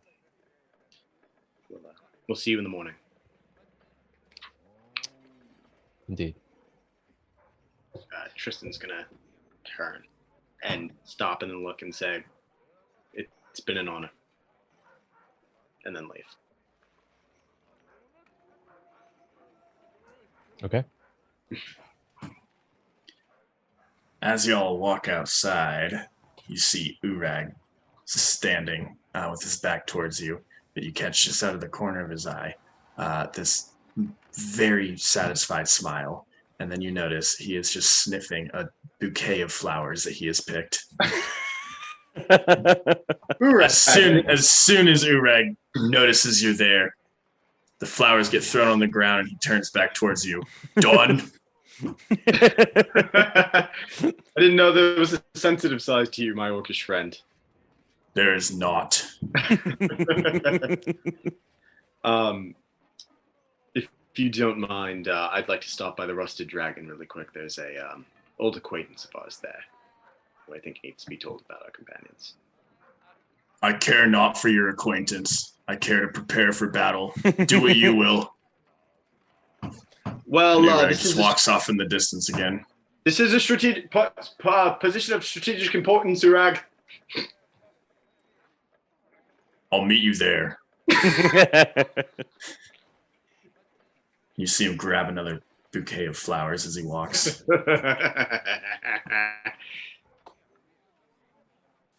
All right. Kristen's going to go to the Rusted Dragon, and then before he's going to look at Urag and be like, "All right, there are several avenues of approach from here, so if you don't mind, map out which the likeliest way an enemy force would approach from here."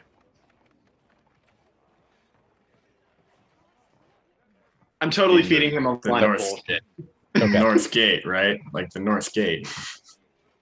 No, dude, you're not pulling that one over on Urag. He's off sniffing flowers right now anyway. Okay, fair enough. Yeah.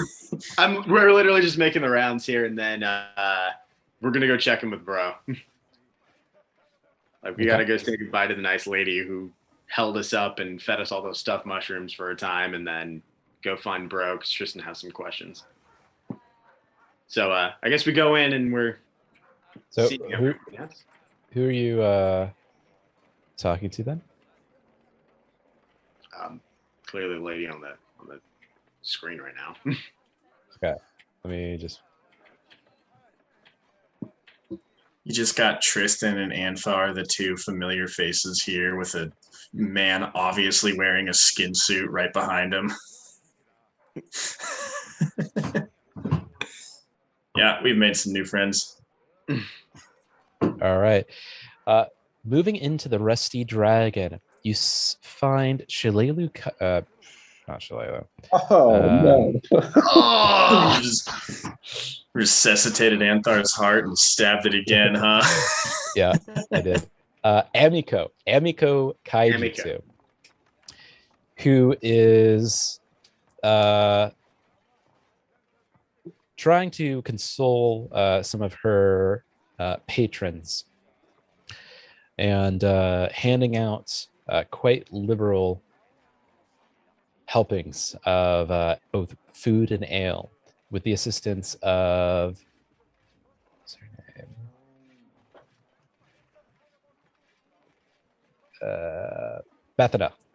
Bethana the halfling. Bethana, Amiko. Oh, it's been too long. It's good to see you, lads. I assume that you come to this, well, aid Sandpoint in its hour of need, it would seem. Well, this place took us in when we had nowhere to go. It would not be right if we did not return at the end. Well, thank you. Thank you, Tristan, and thank you, Anthar. It is good to see that the heroes of Sandpoint have returned. She gives a nervous laugh, almost hiding a concerned disposition. Tristan's gonna take a step closer and ask, like, lowly under his breath so that only they can hear. Are you all right? I need you to speak up. Are you all right? Basically, so only they can hear. Truthfully, Truthfully. I'm worried for this town. It's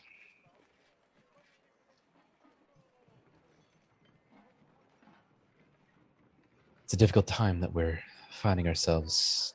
People here have never seen or heard of a thing such as this attack of stone giants hasn't been thought of in centuries.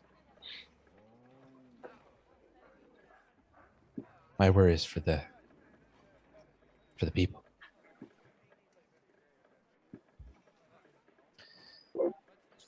It speaks well of you.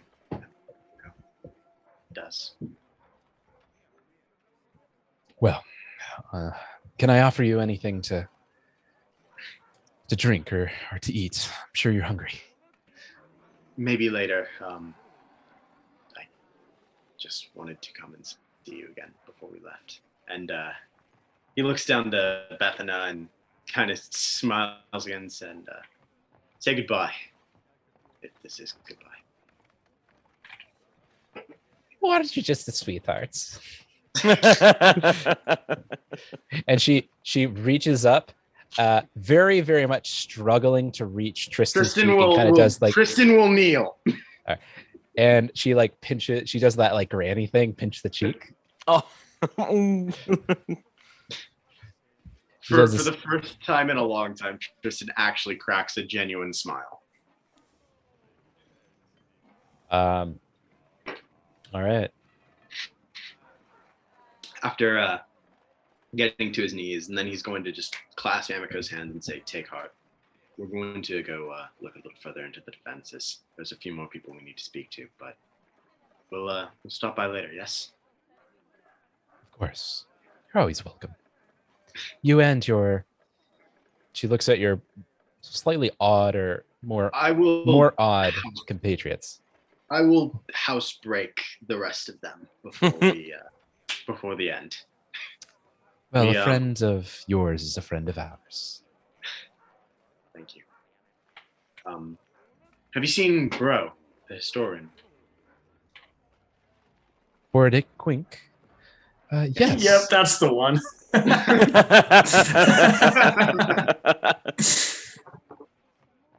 Yes. The last time I saw him, he was looking over the old lights. He heard that there might be some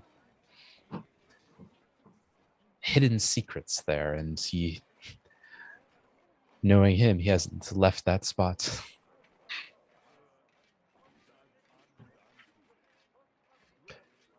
Very well. Thank you. I'll head there with all haste. I'm going to exit the inn and look to my compatriots and say, I need to discuss something with him alone. With who? Bro. Okay, so he's back at the old light. Yeah. Tristan's going to whistle for Longshanks and ride to the old light with all haste. Okay. That's good. Finally, some pep in his step. Jack taught me that. I love that any bullshit meta joke now. It's just Jack taught me that. Jack, honestly, it's fair enough. Jack's he has thrown a wrench in the meta narrative. Oh yeah, dude. Of our game. Oh my god. He's not even here and he's causing chaos.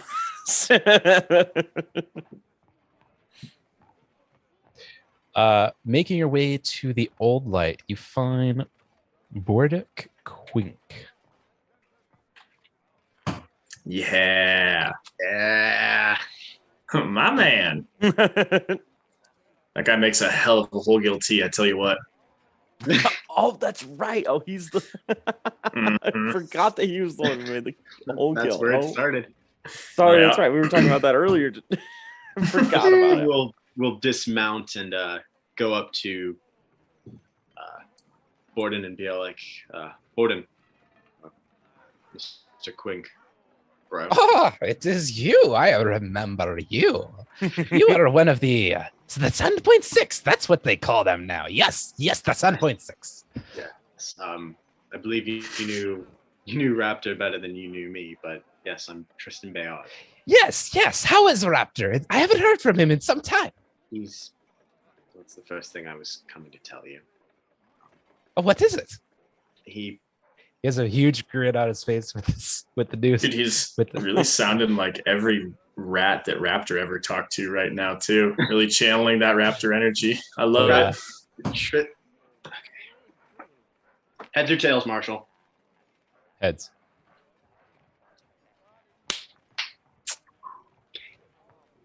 He's all right. He took a bit of an injury back there, and he told us to leave him where he is for the betterment, so we could get away. But Raptor, he always manages to come out on top.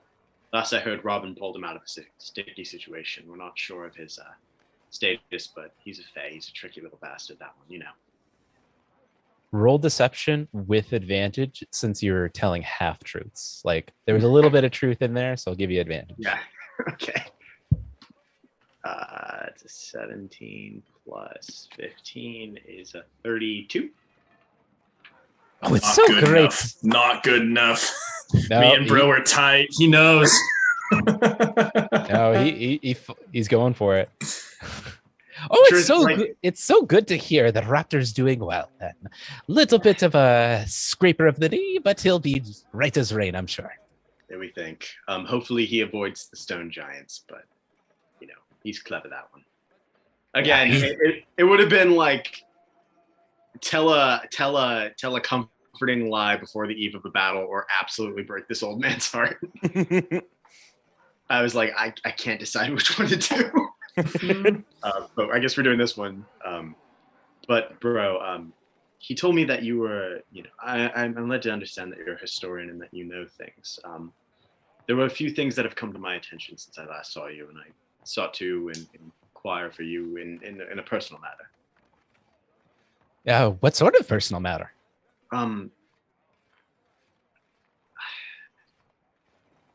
Anthar was able to point out to something, and I was able to realize it myself, that I am. Tristan's going to switch into Celestial and say, of angelic descent of some sort, just to kind of see if Bro can pick up on it. He responds in Celestial. Mhm. Oh, that's very interesting. A fellow linguist. Not quite. I think it's something. I'm still conversing in Celestial, so not quite. It's something instinctive. I didn't know that I could speak the language until very recently. but there's also Really? Tristan's gonna pull out his dagger and kind of prick his thumb and show that he bleeds white. He grabs your thumb and like kind of like peers at it, kind of trying to focus his glasses to get a good look. Oh, this is very interesting. And then I also can grow wings. grow wings, you say?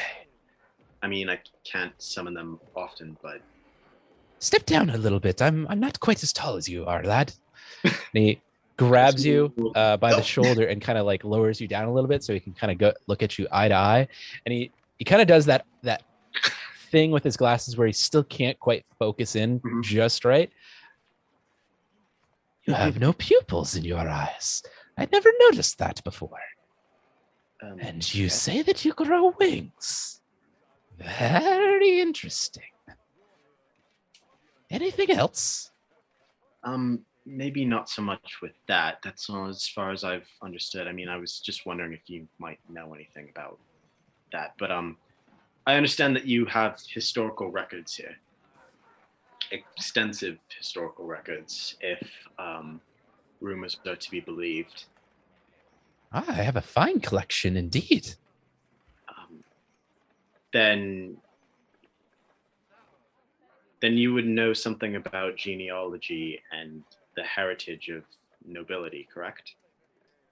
I know some. It's not quite my area of expertise, but you dabble in scholarly works and you pick up things here and there. Tristan's going to glance over his shoulders to see if anybody is around to listen to what is about to happen next, just to be sure. Okay. Do I see anyone? I don't think anyone's followed you, so no. Very quietly, he's going to switch and speak in Draconic and say, do you know if there's a connection between the Bayard family and dragons? Bayard family. That is interesting. And you say that you grow wings, you can speak Draconic, you have the eyes and the blood of angelkin. It seems to me that the Bayards, they have an interesting lineage indeed. Perhaps. I know that it's an island nation not too far away, but I have more questions than I have answers, and I'd like to know who I am or what I am before I die. Well, the bloodline, it ends with me, and I'd like to know what secrets. Given all that you've told me, it seems that you are an angelkin, one of your ancestors. How to put it? A demigod of sorts. One not of this world, but not of a aerial plane either. Somewhere in between. An Azamar is what they were called in old. Yes, perhaps that is what you are. It's interesting that it has fallen to you. It's usually a very rare trait, only found in certain lines. As far as the Draconic concerned, that is peculiar even further.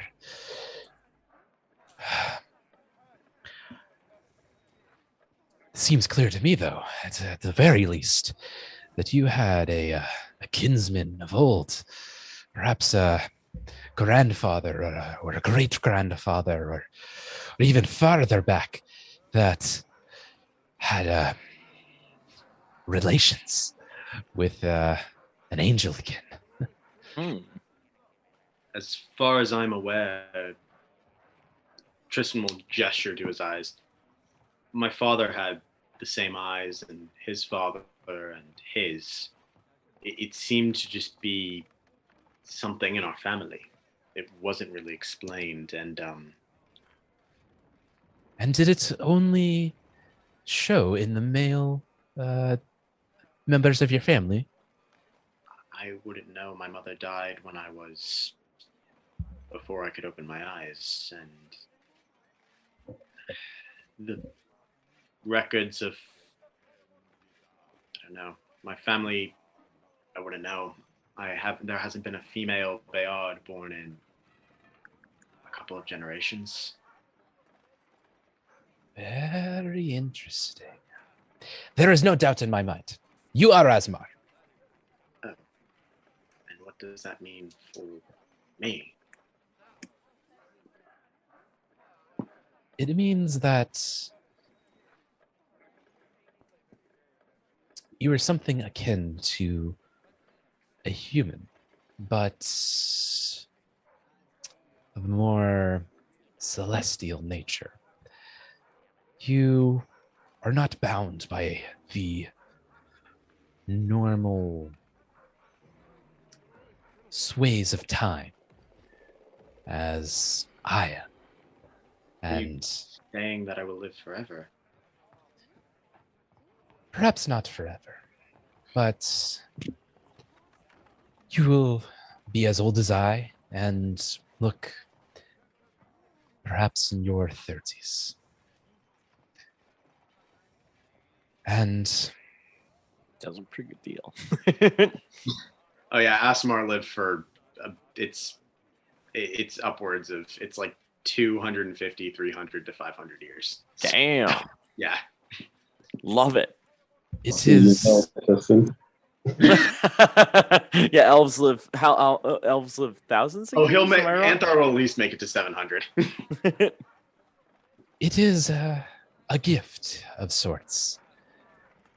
Though when you are as old as I am, you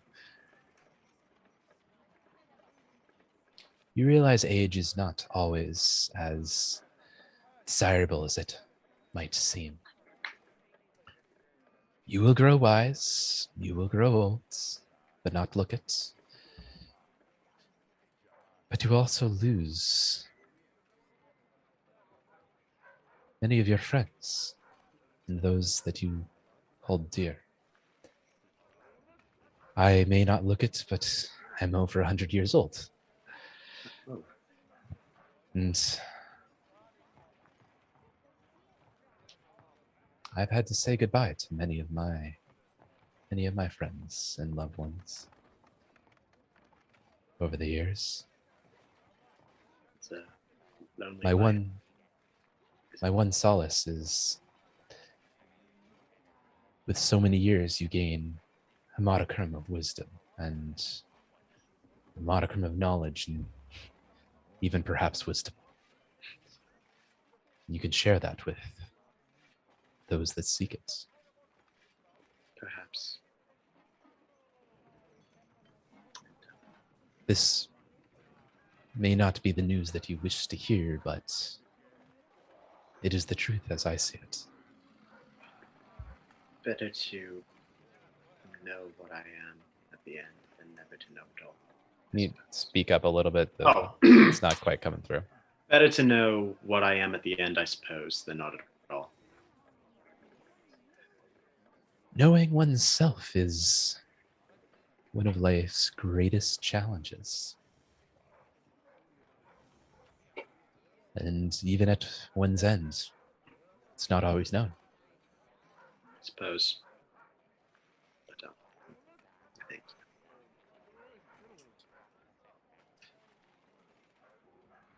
Well, is there anything else that you would like to know?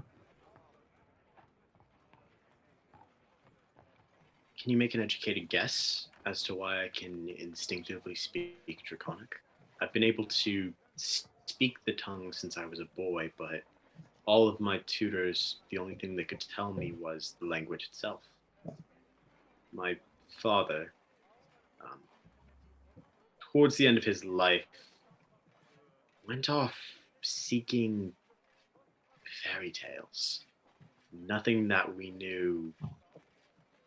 I mean, they thought he went mad by the end of it, but something about Falernians and our family crest and something like that.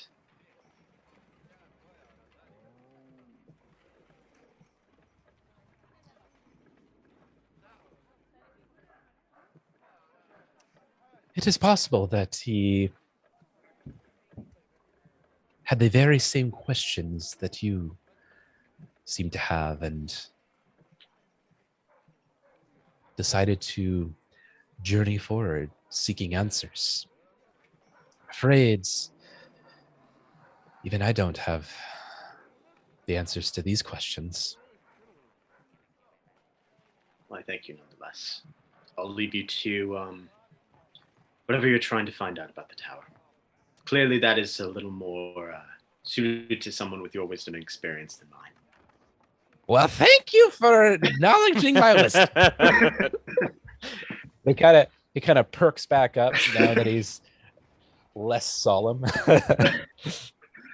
Tristan's just gonna chuckle and pat Bro on the back and be like, "I'm going to reconvene with my compatriots. I'll leave you to your work. If you find me, don't be a stranger." Oh, very well. Farewell. I'll remount the horse and go find the rest of my merry band. All right. What's everybody else doing? Are the soldiers in their positions yet, or are they going to rally later on? So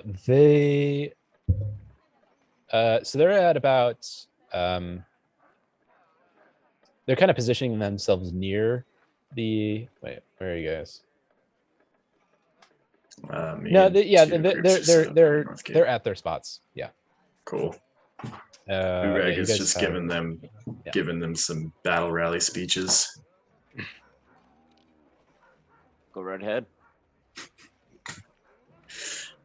Look to your left, now to your right. They are all weak, but together, weakness can prevail and become strength. Do not falter. If you falter, you die. Do not be weak. If you are weak, you will die. Everyone you love will die. Find the strength within you. Fight like a warrior. Okay. Roll diplomacy and see if that was encouraging or discouraging. Can I roll intimidation? Because that's more what I'm going for. Cool. Oh, yeah, you can roll intimidation. Hell yeah. Cool. My diplomacy modifier is a +3, so intimidation is how we do. For 35. 35. All right. Most of them were expecting a little bit more encouragement by their commander. And you notice that a couple of them have now wet themselves.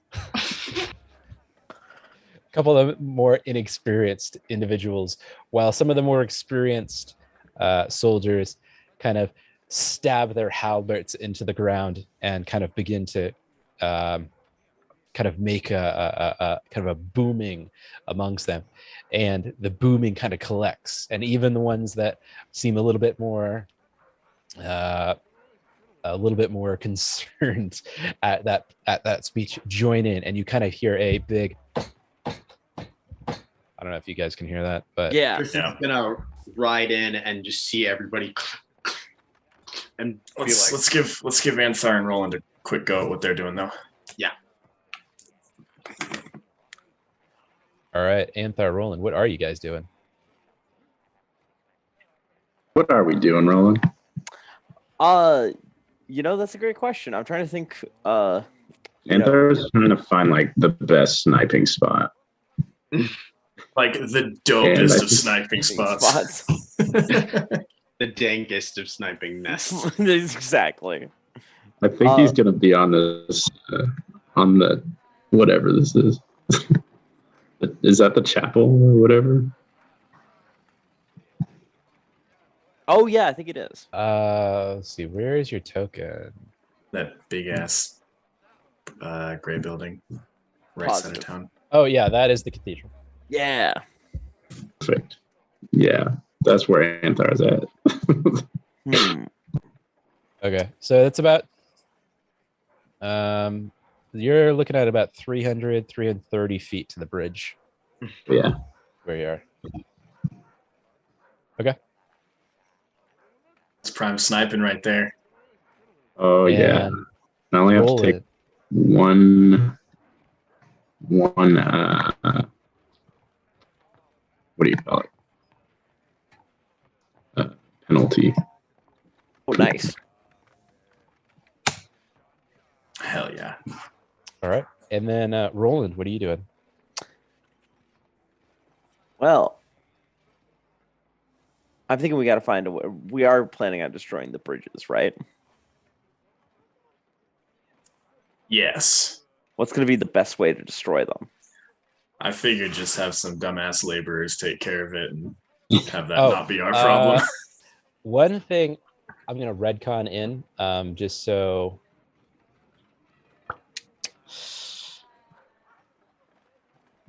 I'm just gonna throw something out there, and Oh boy. you guys do what you want to do. But I'll throw something out there in terms of strategy.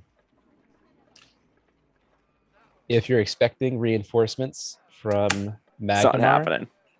they're coming south. Okay, let's blow up the bridge on the right and keep that southern bridge then. That's And we can probably where they're. That's where you move. guys came from. Cool. The southern bridge. That's probably where they're coming from. Move one unit down there then. Call it good. Yeah. Cool. One unit at each gate. Done deal. We've blown up the easternmost bridge. You got it. Okay. Where are they coming from as far as like the main attacks? So you heard from Sheriff Hemlock that they are on the warpath from the east, moving west.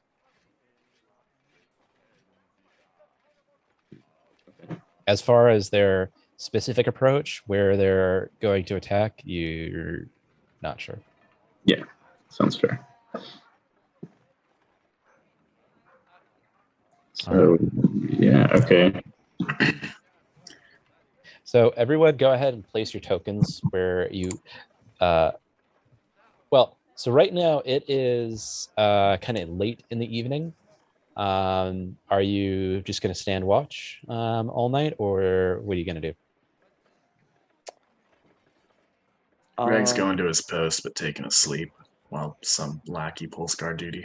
Okay. Tristan is going to actually go to the docks and look out as far as he can see if he can see any ships arriving late in the night for a moment. Roll perception. Ooh, mama, that is a 39. Wow. Got 20 in perception, baby. Hell yeah.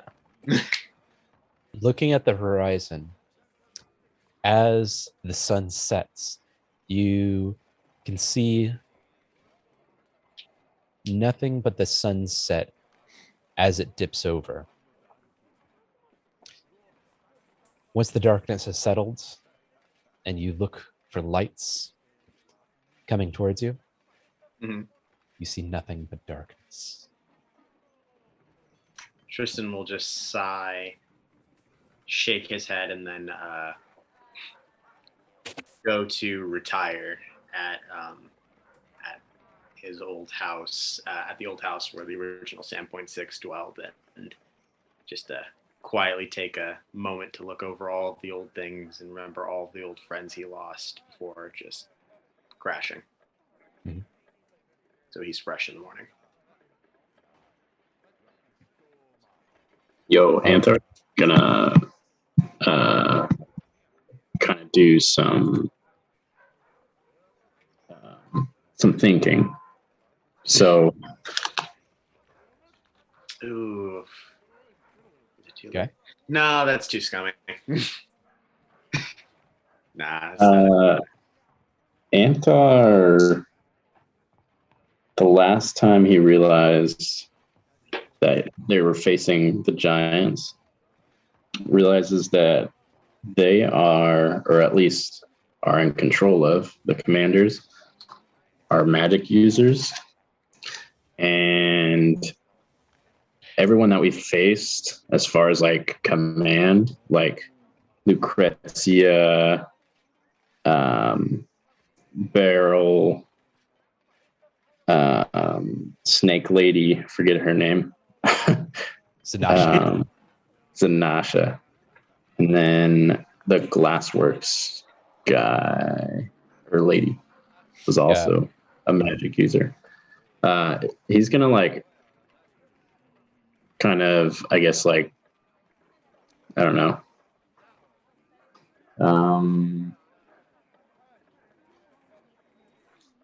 I don't know. He's wondering, like, I guess, like, obviously they're magic users, but also if they had the magic, why would they be going after the old light? I mean, obviously there's a rune thing under there, but he's just gonna kind of think about it a little bit. You're just kind of thinking about it? Yeah. Anthar is Yeah. pondering it? Yeah. Go ahead and roll a knowledge arcana.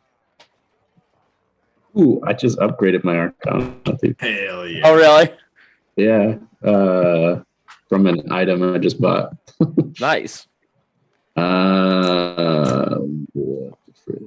it go? That's blah blah blah. 34. 34. Okay. So you know that magic users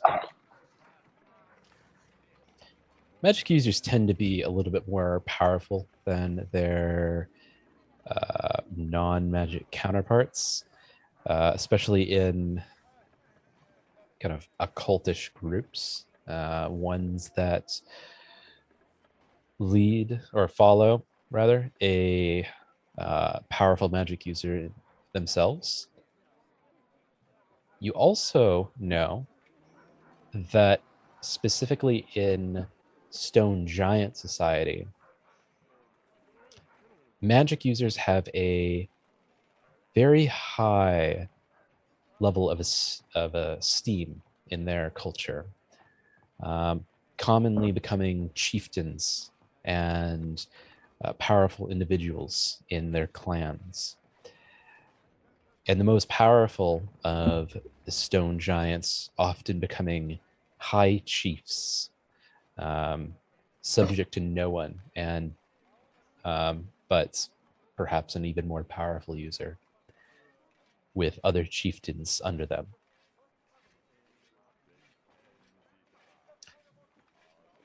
As for why they might seek the Runewell, power begets power, and those with it will always seek it.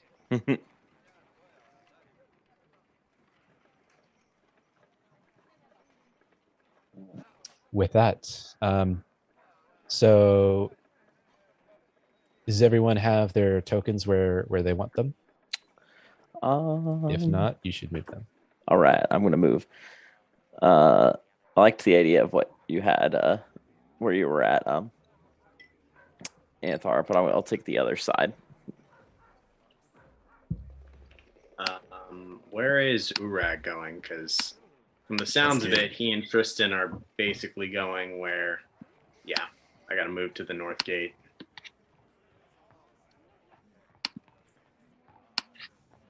And so you're on that house right behind us now, yeah? Yeah. Okay. I mean, I do. Oh, I see. I mean, I do have that bow. Yeah.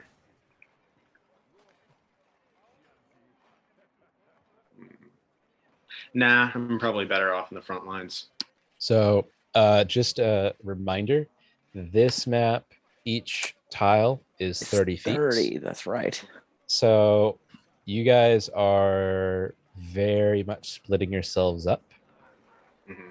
If you want to do that, it's up to you. But distant you guys I'm gonna roll a warfare check real quick. Yeah, I'm what? gonna say that's a good. I'm gonna say it's better than to just be up close with everyone.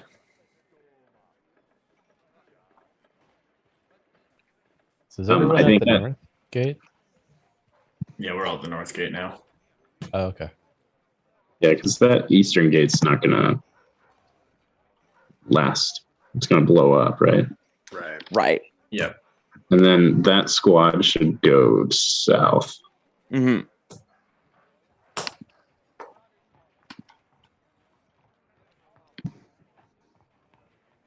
So you're moving the squad that's on the east gate to the south gate, or are they staying there? What are they doing? If everything's prepped for that to blow up, I don't see why they wouldn't So- go to. Yeah. Right now, the townsfolk are working to disassemble it. They don't have much in the way of incendiaries, no gunpowder, no real explosives to speak of. Closest thing they have would be probably brandy to burn it, but at the moment they're just disassembling it. If you want them to do something else, you can do that. That should As work. long as they get it done, yeah. Mhm. Okay, I just moved that squad to the south gate then. We like that? Yeah. Cool. Figure if they get overrun, one of them will get spooked and run up and tell us. And then by that point, we've lost the southern half of the city, but whatever. Right. Yep. I'm actually gonna move Tristan to. Are these like towers up here? They are. So Yeah. this isn't a perfect scale map, but that's each of those towers is about 30 feet across. Okay. Heck yeah. So yeah, and the only reason you guys are so big, well, it's mostly a can you can you see your tokens sort of thing. So once we get into combat, it'll be a little bit of a theater of the mind combined with tabletop roleplay. No worries. I like it. Somewhere in between. All right. So everyone like where they are? Now's the time if you want to change things. Rolling, Are you- hanging back lines. Are you trying to hang past the gate, Reg? Yeah, dude. I guess I'd rather- absolutely. I think it would be better to be up in the up with you guys in that area so that we could Yeah, Anthar and I guess, will be posted up with, tons and tons of ammunition to see if we can't just rain down hell from where we're at. Yeah, at the North Gate Tower, Mhm. North Gate, there's basically buckets and buckets of ammo, Right. of just standard ammo. Mhm. You can pretty much get your fill as much as you can carry. Yeah. There's I'm no. assuming, I'm just gonna think that Tristan and Anthar just probably just pulled buckets in front of them so they can just reach in front and. love it. And with that, you don't have to keep track. If you're pulling right for the bucket, you don't have to keep track of your ammo because it's pulling bait. straight from the bucket. Yeah, Unless Anthar uses it's one of his green arrow trick arrows or whatever the fuck. Yeah, all they have is just regular arrows and regular bolts. Yeah, Nothing special. Maybe we should have fucking held up to the shopkeepers for like, give us all your fucking special arrows or you're gonna fucking die. But Yeah. You live and If you there's learn. ever a time to rob them blind, it's when the fate of the world's at stake. That's true. yeah. Right. Yeah, the world will fucking end if you don't give me all of this shit right now is a pretty Pretty good excuse. pretty good excuse.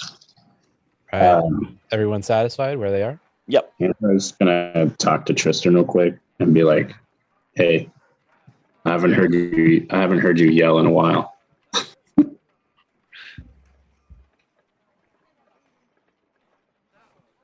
okay. Do you know what I'm talking about? Ah, yes. Okay. Tristan will look at Anthar very confused and be like, ah. Little Let inspiration. him hear it. Yes. Let him hear it. Tristan is definitely going to use Battle Cry before we roll for initiative, Marshall. Oh, you're not the only one, my friend. Yes. Okay. Love it.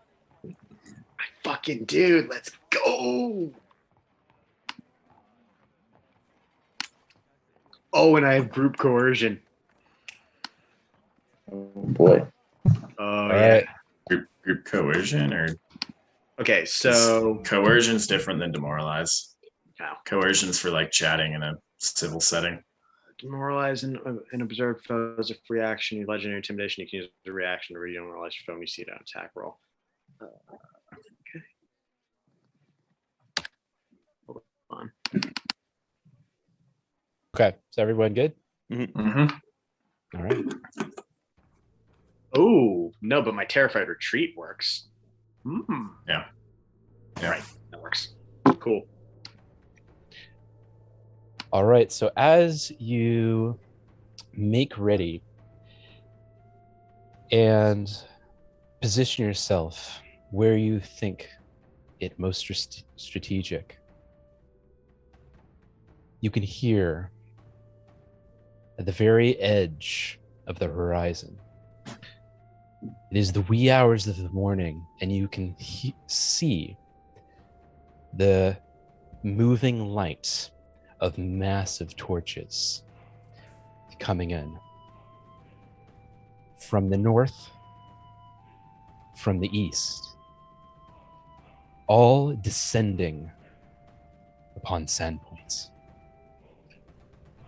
You can hear the war chant of the stone giants bellow forth, and you feel a tingle down your spine, one that you cannot distinguish between the cold of the night and the feeling of fear as you hear the sound of the war chant get closer and closer and louder and louder. Reg's pants are full mast right now. Tristan barks steady lads to the battle lines. The anticipation grows and grows as a balloon fills with water, ready to burst at any moment. The troops seem on edge, nervous, pacing in place. Some of the more experienced soldiers console the greenbacks until before the north gate, you see 3 figures, all holding flaming torches the size of a trunk in a hand. These 3 creatures have the air and the figure and the silhouette of stone giants. Reg's balloon pops and it's come. Just massive load. That's right, that in there. You know what? It was gonna happen. It's gonna happen. Oh my god. He lets out a cry. Just a hell of a battle cry. In more ways than one. Tristan is going to let out a battle cry as well. And that is where we're going to end tonight. All right. Freshly stained pants. Let's go, boys. Oh, we are Battle of Helm's Deeping this shit. Hell yes. Where's the old guy who's gonna just kind of waver with that arrow? I thought it was going to be bro. All right. Well, thank you to those watching now, and for those watching later, tune in next time to see what happens with Sandpoints. Yes. Oh, Yeah, and next time. also we had a raid. Thank you, Insomnia Night RPG, for the raid. That was Yes. awesome. Very Ooh, much. very nice. All right. Till next time. All right. See you later, guys. Take care.